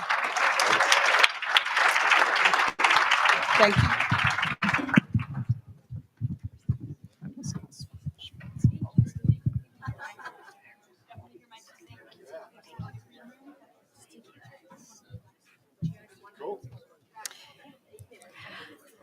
I would now like to welcome a very special speaker. We are honored to have Senator Andrea Stewart Cousins here with us today, the first female Senate Majority Leader. Andrea, please.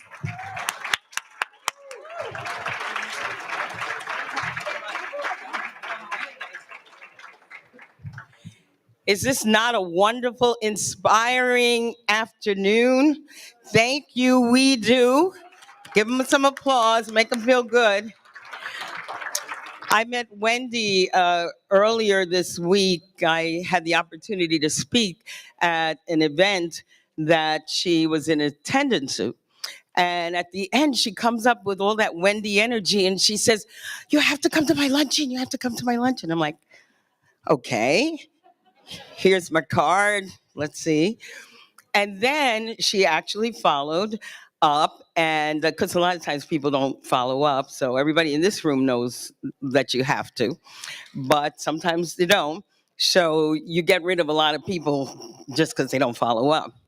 And people also lose opportunities, which they don't recognize. But anyway, she followed up. And then she sent me the list of the inspiring, incredible women, entrepreneurs making a difference in the UN, in the heart of the city. And I said, if I could make time, I would.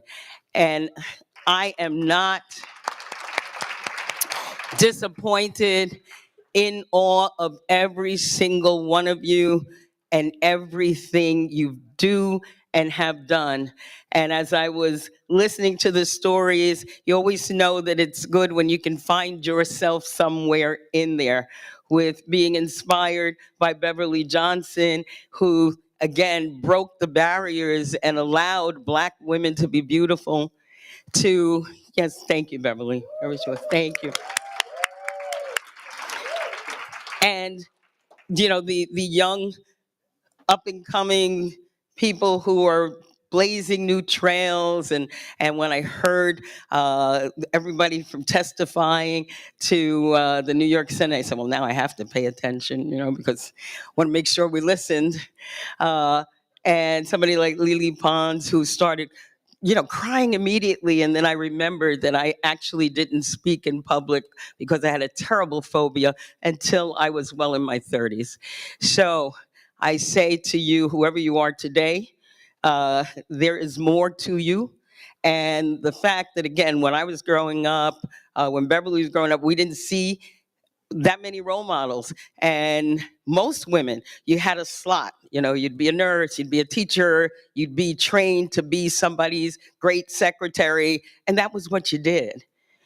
And yet, there were these astounding people who fed their children the fact that they could be someone different, and everybody else had to kind of either believe what they told you or take a leap. And now we have women in every part of our lives showing the way, demonstrating possibilities, emerging as fantastic leaders. And we get people like Wendy to create on her own time with her own resources and organization like we do. So because I am who I am, I could not come and enjoy this wonderful time without thanking her formally on behalf of the New York State Senate by giving you a proclamation for your wonderful, wonderful work with women's entrepreneurs. We do make a difference. Woo! And you know what I love? Wait, I met Diana. She's so cute. I was at something last week, and I'm like, oh my God, she's so cool. What did you do again? You lost. Oh, yeah. Tell that story, because I think this story is so important about, when sometimes you fail or you lose something, right? And this story, I thought, wow, that's so true. You just got to get back on that horse, right? Right. And that's it. So of course I stalked her, and I'm like, you got to come. Okay, so tell that story. Okay, but I got 49 seconds and I'm eating it into your time. Okay, because they're trained well. I'm looking at that. Okay, so the story was that I had run the first time for Senate, and I was running against this iconic family. He was one of 16 siblings, and they had been in different areas of government. They were all over the place. He was the deputy majority leader, and I was a county legislator, but I knew that I needed to be in the state legislature because they were dealing with things that I cared about, i.e. education, women's rights, the climate, name all the things you care about. And I said, I got to get there. And so I ran in 2004. They gave me, they didn't pay much attention to me. And ultimately, I lost the race by 18 votes. Yeah, I know, 18 votes in the longest unresolved race in New York State history. In February of the following year, they told me that I'd lost. So they thought that I was, I gave them a scare. And since it was so brutal, it got brutal at the end when he realized by the polling that I was very close. And I think he thought I was just going to go back and be a county legislator and say, well, I did that. I decided to run again. And it was harder that time because the first time they sort of ignored me. And now this time they knew I was serious. And so they did everything that you hear about everywhere else about voter suppression and these kinds of things happened here. But the reality is that the 18 incentivized and energized everybody on both sides because we all knew that we knew 18 more people that could have showed up and made a difference. And so we did what was incredible. I won ultimately by over 1,800 votes. And here I am, the first woman leader of New York State's legislature. So thank you so much. Thank you. You can do it. You know you can do it. So anyway, was Mendy. Wait. This, I thought she forgot one little thing that I just remember from that conversation. Well, I'm glad you were listening. Nothing like I always listen. Like, people don't think I do, right? Okay, wait. She also asked, tell them how you behaved, because I think that is like a really important thing about life, right? Yes. Because you see, I'm a survivor of a stalker. Right. And so as somebody who had a bully stalker, I know what it's like. Right. So why don't you, I'd love you to tell that because that's important. All right. Is there anything else you want me to tell before yeah. And she come back and that's it. Okay. Cause I'm glad you remembered it was an interview that actually brought out these things. But so they said to me, how did that feel after you lost? And I was explaining that I was a county legislator. And when we did the first polling head to head, since he'd been in the job for 28 years, and since everybody who knew somebody knew his last name, he had 100% name recognition. And I was about 40% when we began. So obviously, the resources, everything was on his side. After November came, and it was a presidential year, John Kerry was the presidential candidate, and that was resolved pretty quickly. There was no other race that was going on other than this race. And back then, cable had more resources, so it was a day-to-day soap opera. And it went on, and they, were challenging what votes they were throwing out. And every day people would interview me, or I'd come on set and they'd say, how are you feeling? And I'd say, I just want every vote to count. It's a privilege to live in a democracy, and we're fighting for every vote to count. Even Hillary came and did a rally with me sometime because they didn't want to count the votes. And every day I showed up just focused and talking about not I gotta win or I'm better than him, just please respect the process. That is the reason why I'm even in this arena. People understood. They looked at my character, they looked at my integrity, they looked at my steadiness, they looked at the lack of volatility, and when I ran again, they were voting for me. And that's what happened. That's what happened. So sometimes you can, the story is that sometimes you can win even when you lose. And sometimes you actually lose when you win. So every loss is not a loss. And if you're in the right place, the right time, for the right reason, you've already won. So thank you very, very much. Thank you. Miss Wendy, come get your proclamation, girl.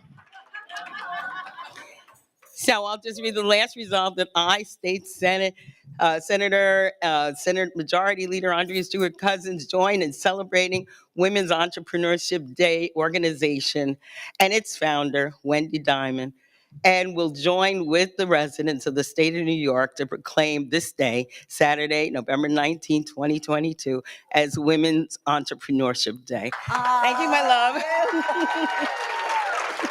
You're welcome. Okay, take your picture, Oh do the my photo God. op, We gotta do it. Let's do it. Okay. You would speak.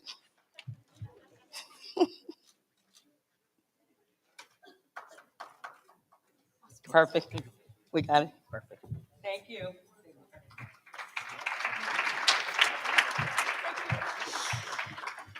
What a great segue into our next panel discussing discussing women leading global social impact.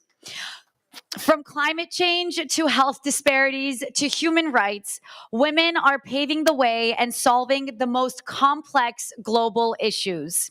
Please join me in welcoming Danielle Morris, our moderator, AWS's Global Public Health Lead, Bridget McAuliffe, Shelley Taylor, Indu Navar, and RT Finn. I'd also like to remind everyone to follow, share, repost, and retweet on Instagram and Twitter at Women's E-Day. We're looking forward to interacting on social media. Thank you. Good afternoon, everyone. So before we get started, we've been sitting down for a long time, and my background is in public health, so that means like I care about you and I care about your energy. I want everybody just to stand up for a second and just stretch and like shake your body because we have some theme music going on right here. Okay. Okay.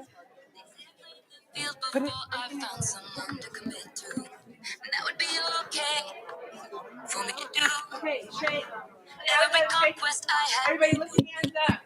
Lost to you. And then shake it down a little bit. Wave your hands in the air and swing them like you just don't care. And if anybody all right, steals thank you. somebody, Thank say you for sugar participating. hill.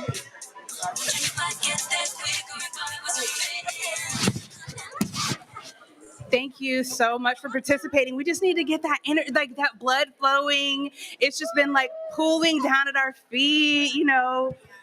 Just get it started.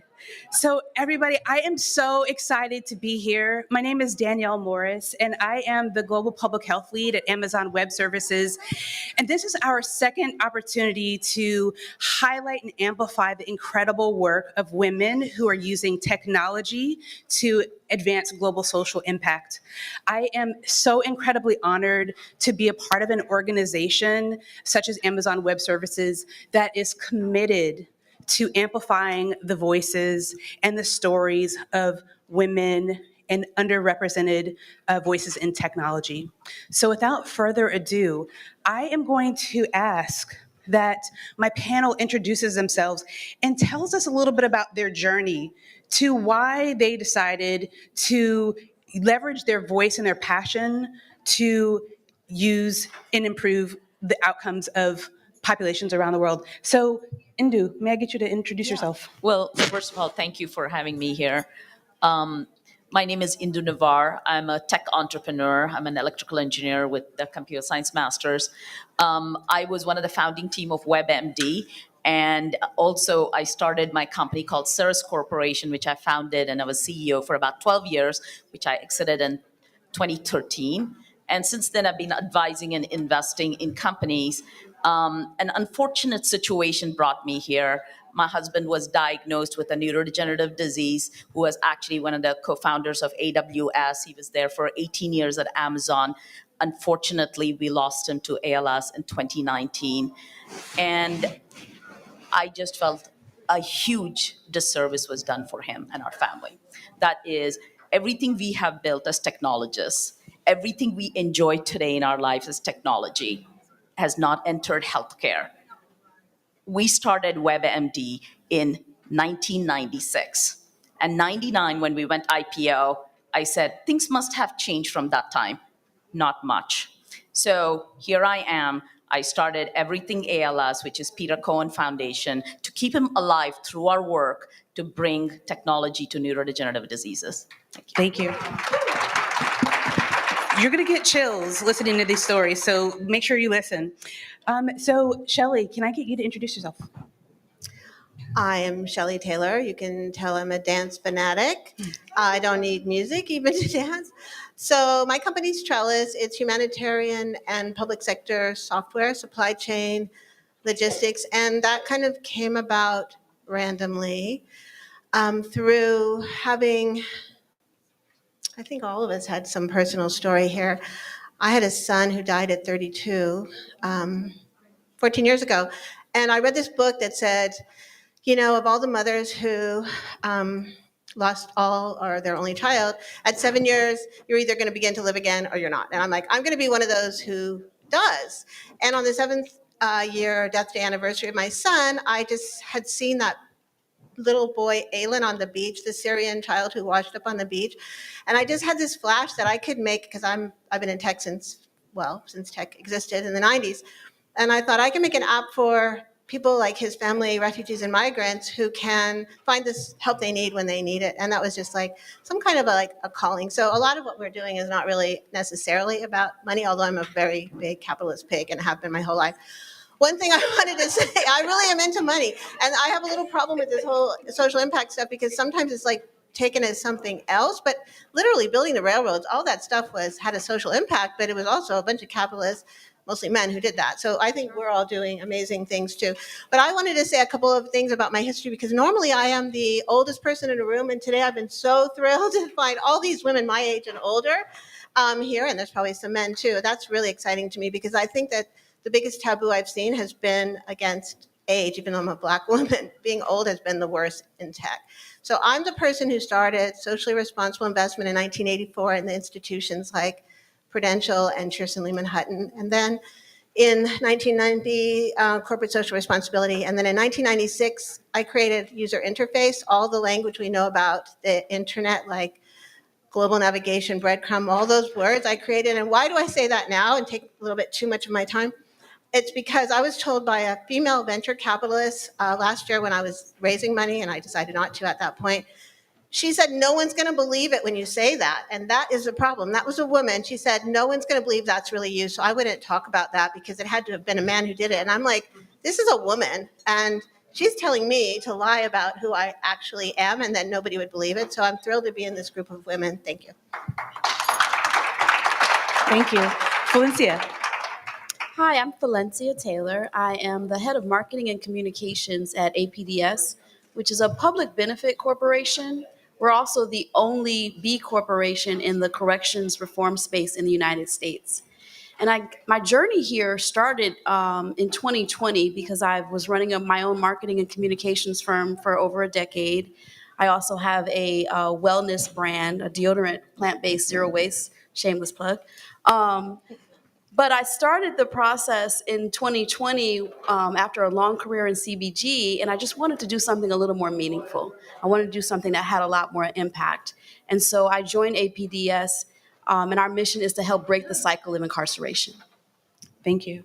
And Dr. Bridget McCullough, can you introduce yourself? Hi, I'm Bridget McCullough. I am a geneticist and a lawyer. I'm also the founder of Akira, which is a digital clinical trial recruitment company that focuses on recruiting African American women to clinical trials. So I'm going to give you a very brief kind of working backwards of how I ended up here. In 2002, just before I began graduate school at the University of Chicago in 19th century French art history, I was diagnosed with colon cancer. I don't have a bad story to tell you. This is all good because I'm here.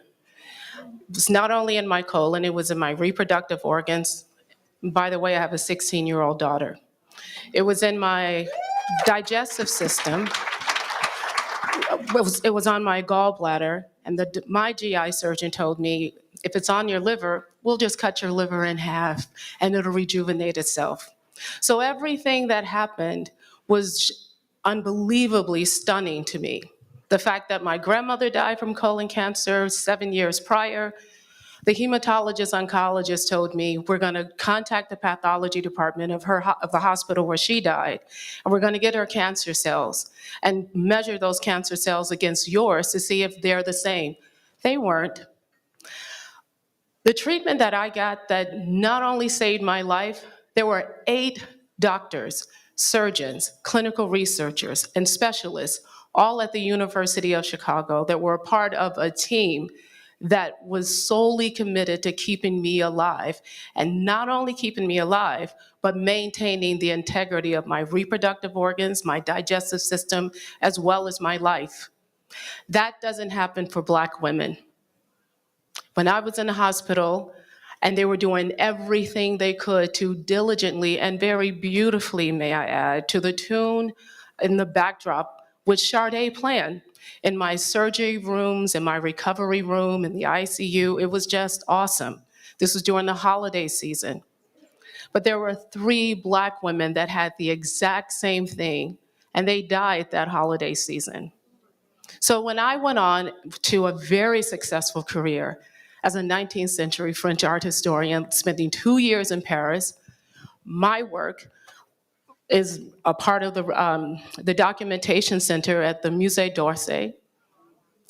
I have curated exhibitions in New York, LA, San Francisco, Chicago, Paris, and Berlin, and worked for a year at the Central European University in Budapest, Hungary. But while I was doing all of that, I also decided to start an art advising business. I got Goldman Sachs to fund my company with $2.5 million, and I had every single prominent, high net worth, African American actor, actress, politicians, sports stars, and a lot of those people died during the time when I was taking care of their art collections. So I realized something profound, that I can continue to help rich people decorate their walls, or I can actually change careers, do something dramatically different, go into biotechnology and the law, and instead of waiting for a system to catch up and actually access and create a pathway for Black people to actually be able to get into clinical trials, get access to drugs and various therapies, so when they have the unfortunate mistake of being diagnosed with cancer, they will be able to survive.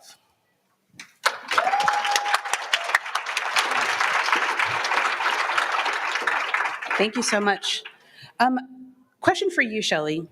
Over the last decade or so, the global refugee crisis has really reached a breaking point, driven by climate change and poverty and political instability.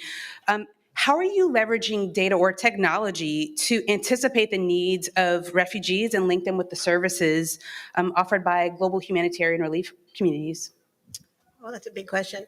So, first of all, we offer people access to information through an app, which of course is how we all access information today. And when I first started this app, RefAid, I went to the UNHCR and to the Red Cross and these other organizations and said, could you please tell me if this is a good idea to put all of your services in one app so people can find the help they need wherever they are? And they said, oh, that's a great idea. And so I started down this path because I had an app creation platform, which I will just digress on for a second, which was built to help artists and musicians reach their fans. I could make apps for celebrities.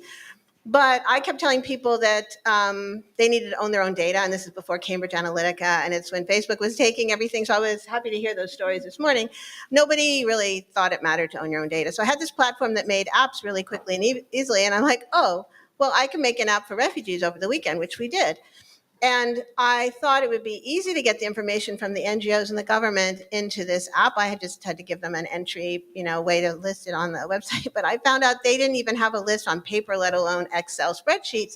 And that's like Amazon trying to deliver books without even knowing where their inventory is or if they had any. So when you ask about how do we leverage data, we had to create a way to make data, because we're talking about not just the NGO and the nonprofit sector, but we're talking about government as well. There's a county in the Northwest, I won't say the name of it, but they have $6 billion a year budget, and they don't know what services they have and how much they're spending on them. None of it's documented. So we're at a very early stage in the public sector and the nonprofit sector in just collecting data to make it available to people who have the right to have it, which is us, not to mention the people who are the most vulnerable. So I think we're we're talking about Web3 and all these other very modern things, but when you think of it, the government is probably the biggest investor in anything that has to do with public good, and they're using analog tools from 50 years ago. So we have a long way to go. Thank you for that. So now I'd like to turn it over to you, Indu. According to medical experts, it takes generally about 2 years to diagnose ALS. Just think about 2 years. your company, Everything ALS, is really pioneering approaches to use artificial intelligence or machine learning to reduce the time to diagnosis and hopefully improve treatments as well as hopefully secure a cure. Can you talk about how services like AI and ML can be applied to research on diseases such as ALS? Yes. I just wanted each one of you, just raise your hands if you know anyone who have actually been diagnosed or have neurodegenerative disease. Could be ALS, dementia, Alzheimer, Parkinson's, rare disease. I see about 90% of the people would raise their hand. This is the problem that we have. We all know that this problem exists, but today we're diagnosing at stage 4 level of cancer. Think about the world that we did not know how to diagnose cancer at stage 0 or stage 1. Everybody was getting diagnosed at stage 4, and we were trying to save them. What would the world look like? That's the world we live in neurology. And people pass away from the time we get diagnosed, and we don't talk about it. We move on as though life is okay until it happens again. So when I saw my husband, who both of us come from the tech world, and everything we've touched turned into something, we have revolutionized, changed the world in many other verticals. And in healthcare, it felt like there was a mirage that got lifted and we went to caveman's world. And we would ask for electricity and they would give us firewood and matchstick. That's how I felt. There is no way to diagnose. And I see him deteriorating every day. And the doctors would say, come back after 8 months, we'll see how bad he's going to get. And once he gets to 2 upper motor neuron and 2 lower motor neuron as being that would hurt or dead, then we'll diagnose him. And then we put you in clinical trials and try to save you. And if we can't save you, we'll give you feeding tube and ventilator so you can be dead but breathing on the machine for the rest of your life. That's the state we are in neurology, which opened up my eyes. And I thought I was retired after I sold my previous company. So I said, no, this problem requires me to be hands-on again. And today, like Wendy said, I'm volunteering, but I have a team, I have a company. So it's not about me, it's about saving people with this disease. So what we did was what we call citizen-driven research with open innovation. And we're putting a template together. This is going to be for all of neurology, all of neurodegenerative disease, as to how we can actually bring AI and machine learning to look at physiological data. Like there is a lot of signatures in our changes in speech, the way we walk, the way we breathe, the way we think. But today, none of us know how our brain is doing. You might go and look at your glucose, your cholesterol, but we have no idea how our brain is. So that's what we are building. So the signatures, these things happen 5-10 years before we get diagnosed. So we are really looking at these signatures as physiological signatures. And so we do research, quick research. We're moving at the startup speed. And this was 18 months ago, we started the research. We looked at facial videos and speech of ALS patients. And today we're talking about pre-submission to FDA, because we can actually look at the signature of rate of speech change along with the lip changes in the facial movements. So there is a lot of signatures. And now we're doing another research with how people walk, their balance, their gait, their strides. And my chief of staff is here, Mira, who runs that research. And with breathing and speech, all of them are implicated. And what we have done is we've got about 5,000 ALS families we work with, and we have a renowned neurologist from MGH, which is Harvard, Johns Hopkins, and MIT from the AI community from MIT, IBM. We have our own data science team, and we have about 10 pharma companies, Bristol Myers Squibb, Biogen, you name it, like, who's who, Johnson & Johnson. And FDA is partnered with us to really accelerate this. And we're looking at this as it's a crisis like COVID. We are bringing same template of all of us working together so we can actually get these tools, these AI and machine learning. This is software as a device. The software can actually change the way we get diagnosed and how we actually understand this disease. Powerful. So kind of speaking about health and how we need to improve the health access to healthcare, I want to go back to you, Bridget, and talk about how you're using Akira, your business, to leverage technology to improve the outcomes of Black women in particular. Sure, I'm happy to. So technology is a game changer. So I think about it and I think not only am I able to download movies, buy clothes, buy groceries, all within a matter of a few seconds, you can take technology and go into create roots within the African American community. You can take an app, for example, and create content that explains to a Black woman why she should be in a clinical trial, why she's particularly needed in a clinical trial. You can even explain to a Black woman that the standard bearer for a clinical trial is a 175 pound middle-aged white man. Now that body is not the same as a 120 pound, 30-something-year-old Black woman. It's just not the same. The same melanin that makes my skin as dark as it is the same enzyme that's running through my blood, that's in all of my organs. So I'm going to metabolize drugs incredibly different. So that's why she's needed. You can also explain the various phases of clinical trials. What happens in phase 1, 2, 3, and 4. You can also reassure a Black woman that we will no longer, because of the laws that have been put in place, and I know this as a lawyer because that's all I studied and that's what I focus on, there are human rights laws, there are regulatory laws to prevent another Henrietta Lacks from happening under informed consent, the Tuskegee syphilis experiment from happening. And you can do this in the same way that when I was a kid with ABC Saturday morning and Schoolhouse Rock, and I learned how a bill became a law in a matter of like a minute, you can do the same thing by bringing in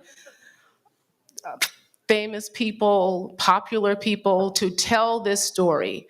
So what I did was leverage not only technology, but I leveraged every single person that I had as clients, that I had as colleagues at the U of C, at Northwestern and Cornell, to come in and to do these little snippets to be able to explain what a clinical trial is and why it's important.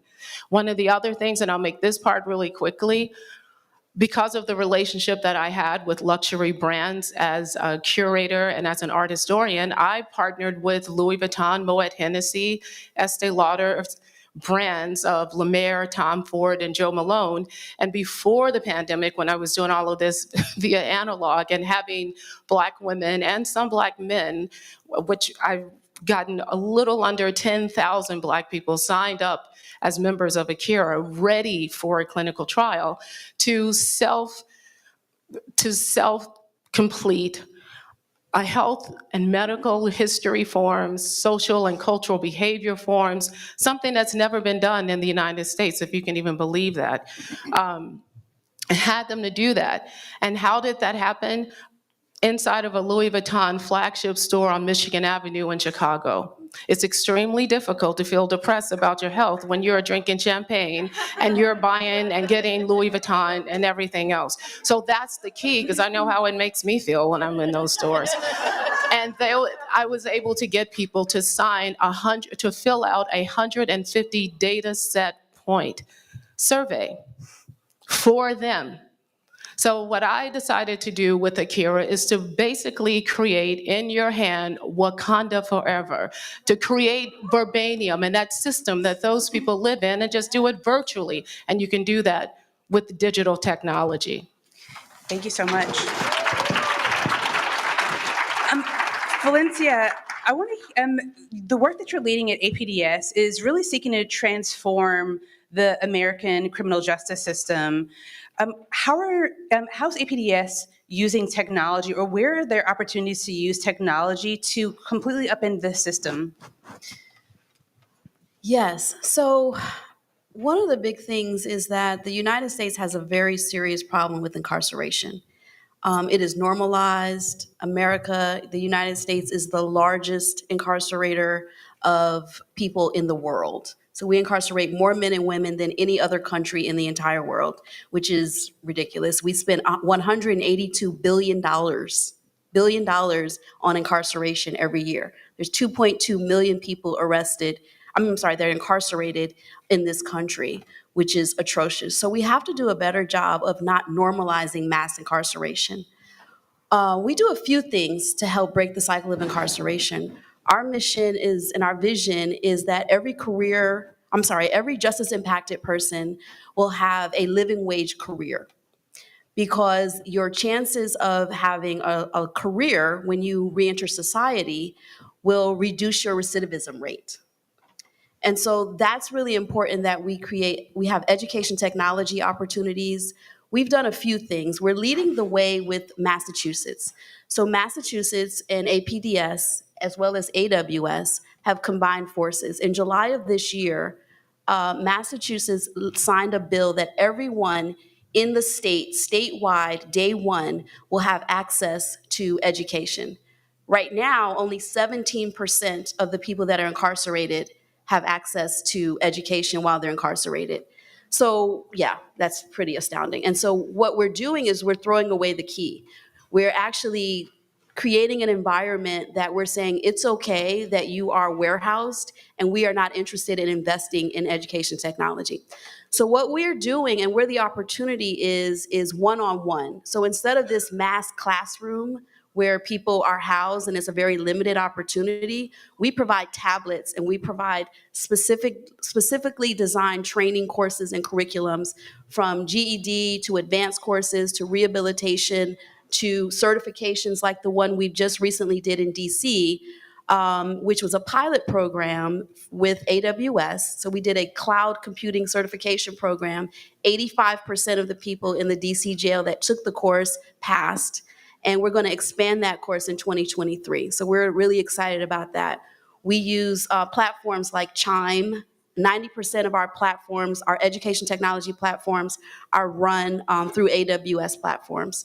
So education technology is definitely the key, using one-on-one tablets so that everyone can have an opportunity from day one.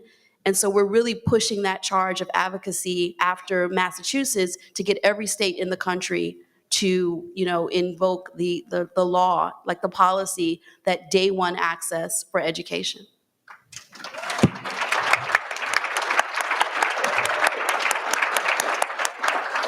Now you see why I said that you need to be awake for this conversation. I wish we had more time, but you all, just in getting to know you, have inspired me deeply, more than you actually know. But we're sitting in a room full of incredible women, incredible allies and men, who are either in this space already of thinking about like technology to change systems or to create access to resources that they may not have ever had. What is that one piece of advice that you would give these people to take home with them to jumpstart their journey to creating change? Can I get, I'll start with Indu, and then if we could just come back this way. Perfect. It's always impossible before it becomes possible. So always remember that. If you have a gut feeling, we heard this many, many times, follow it. It's always possible. So always remember, everything is impossible before it becomes possible. So I don't have as,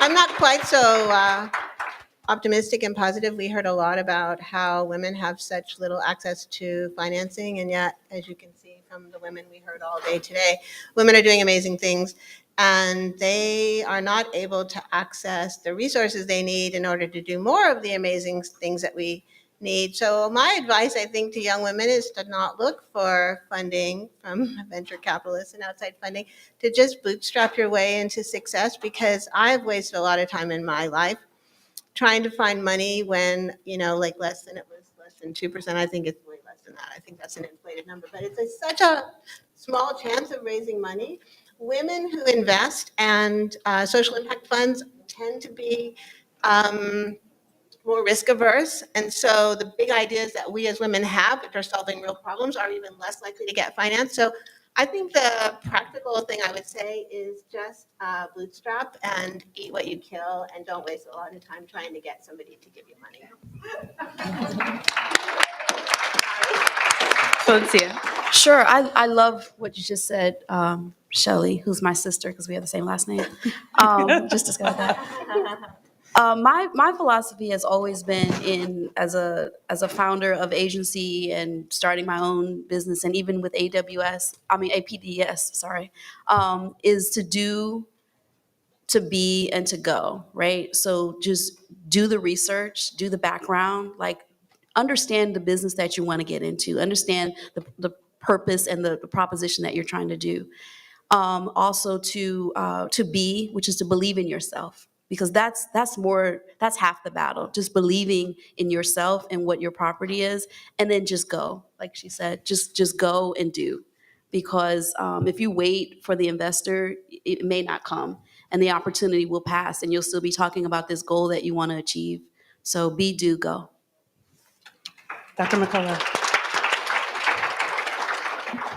Bob Dylan has a song that's the title is Serve Somebody, but I've got something better for you. Be a servant of life, because if you are a servant of life, there is no way you would look at any face or person that's different from your own and not want the very, very best for that person. You want to push society forward.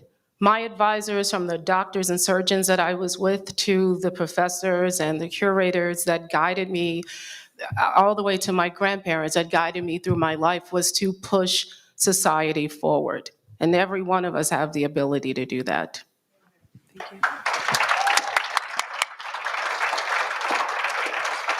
And if I can just leave you with one quote, my favorite quote that always inspires me, it's by Zora Neale Hurston.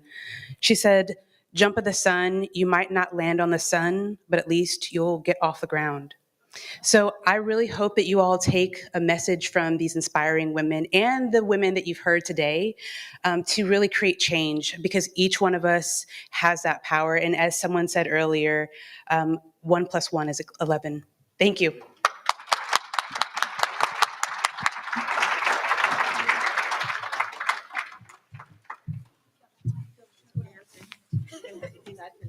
We will. Yeah. Perfect. What a great panel and what a great day. How's everyone feeling? I'd like to welcome Edward Mermelstein, Commissioner to the New York City's Mayor Office for International Affairs, for some closing remarks.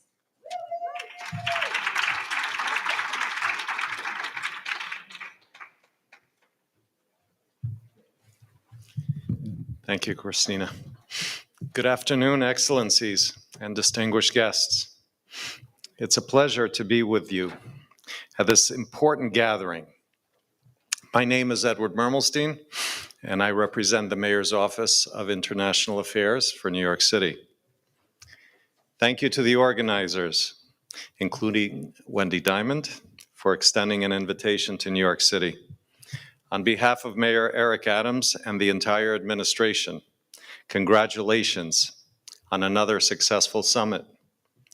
Women's entrepreneurship is critical to the global economy, and the mayor is committed to supporting these women entrepreneurs.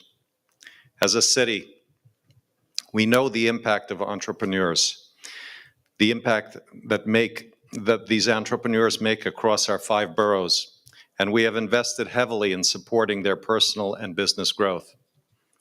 Women entrepreneurs are key economic actors in our city. They build businesses that support families, uplift communities, and generate good-paying jobs across all sectors, including the technology sector.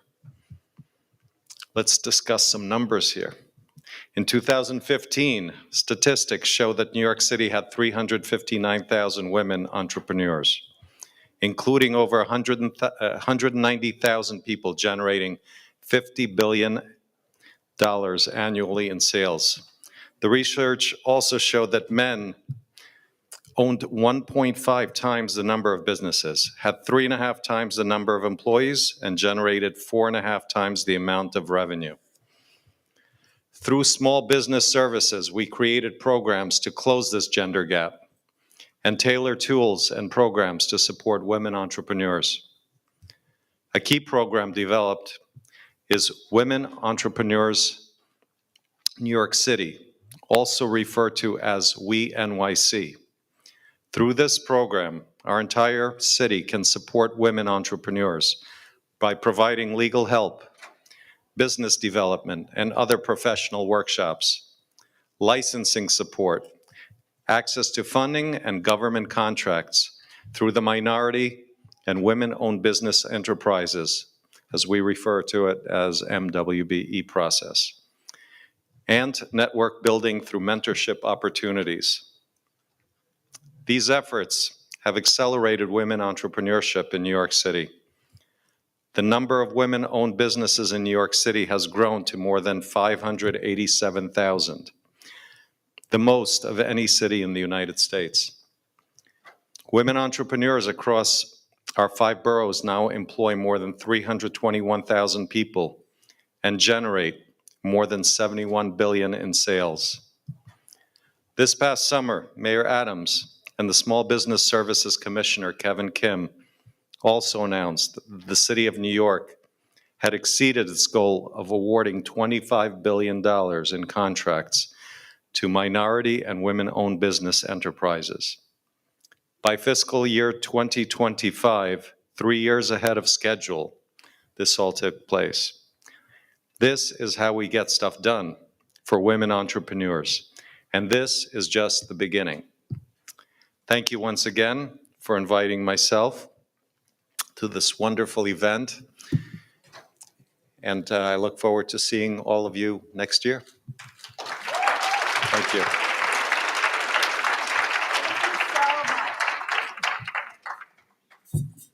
One thing I'd like to say, when we launched Women's Entrepreneurship Day in 2014, that was what inspired at that time. One good thing he did, Mayor de Blasio, one good thing he did is he launched We NYC. So what I'm really excited to say is what everybody's doing around the world that's part of our foundation, our ambassadors, who literally volunteer to do what we do. And I want you to think about, like, well, what are you talking about? What, they volunteer, whatever. Think, everyone's heard of TED Talks, right? And TED Talks, people talk about themselves and ideas, right? But Women's Entrepreneurship Day, WED, right? We bring governments, business leaders, civil society, investors, entrepreneurs together to find solutions to literally economically empower women from a ground up approach. Because if we're all together doing this, right, everyone in the world, we can truly change the world and make the greatest impact to support women. And of course, the men in our lives that have made it possible. Woohoo! So thank you everyone for joining us. We are super excited, and I hope everyone will join us at our, closing reception at this beautiful townhouse that was donated. And let me just tell you what we're going to have. We have Shake Shack. They have donated all the food. So if you haven't eaten there, we've got the shroom burgers. Okay. So, because I think you noticed today it was all vegetarian. I've been a vegetarian my whole life. So we're all eating vegetarian. And then also, it's going to be very beautiful. And Katie Chin, she's not here right now. Katie Chin. She's going to oversee the karaoke. So get ready. It's going to be a lot of fun. Woohoo! Thank you so much, and grateful for all of you here today. And just so you know, we are going to make a huge donation to support 2,000 women with microloans to start their entrepreneurial journey after today. Thank you.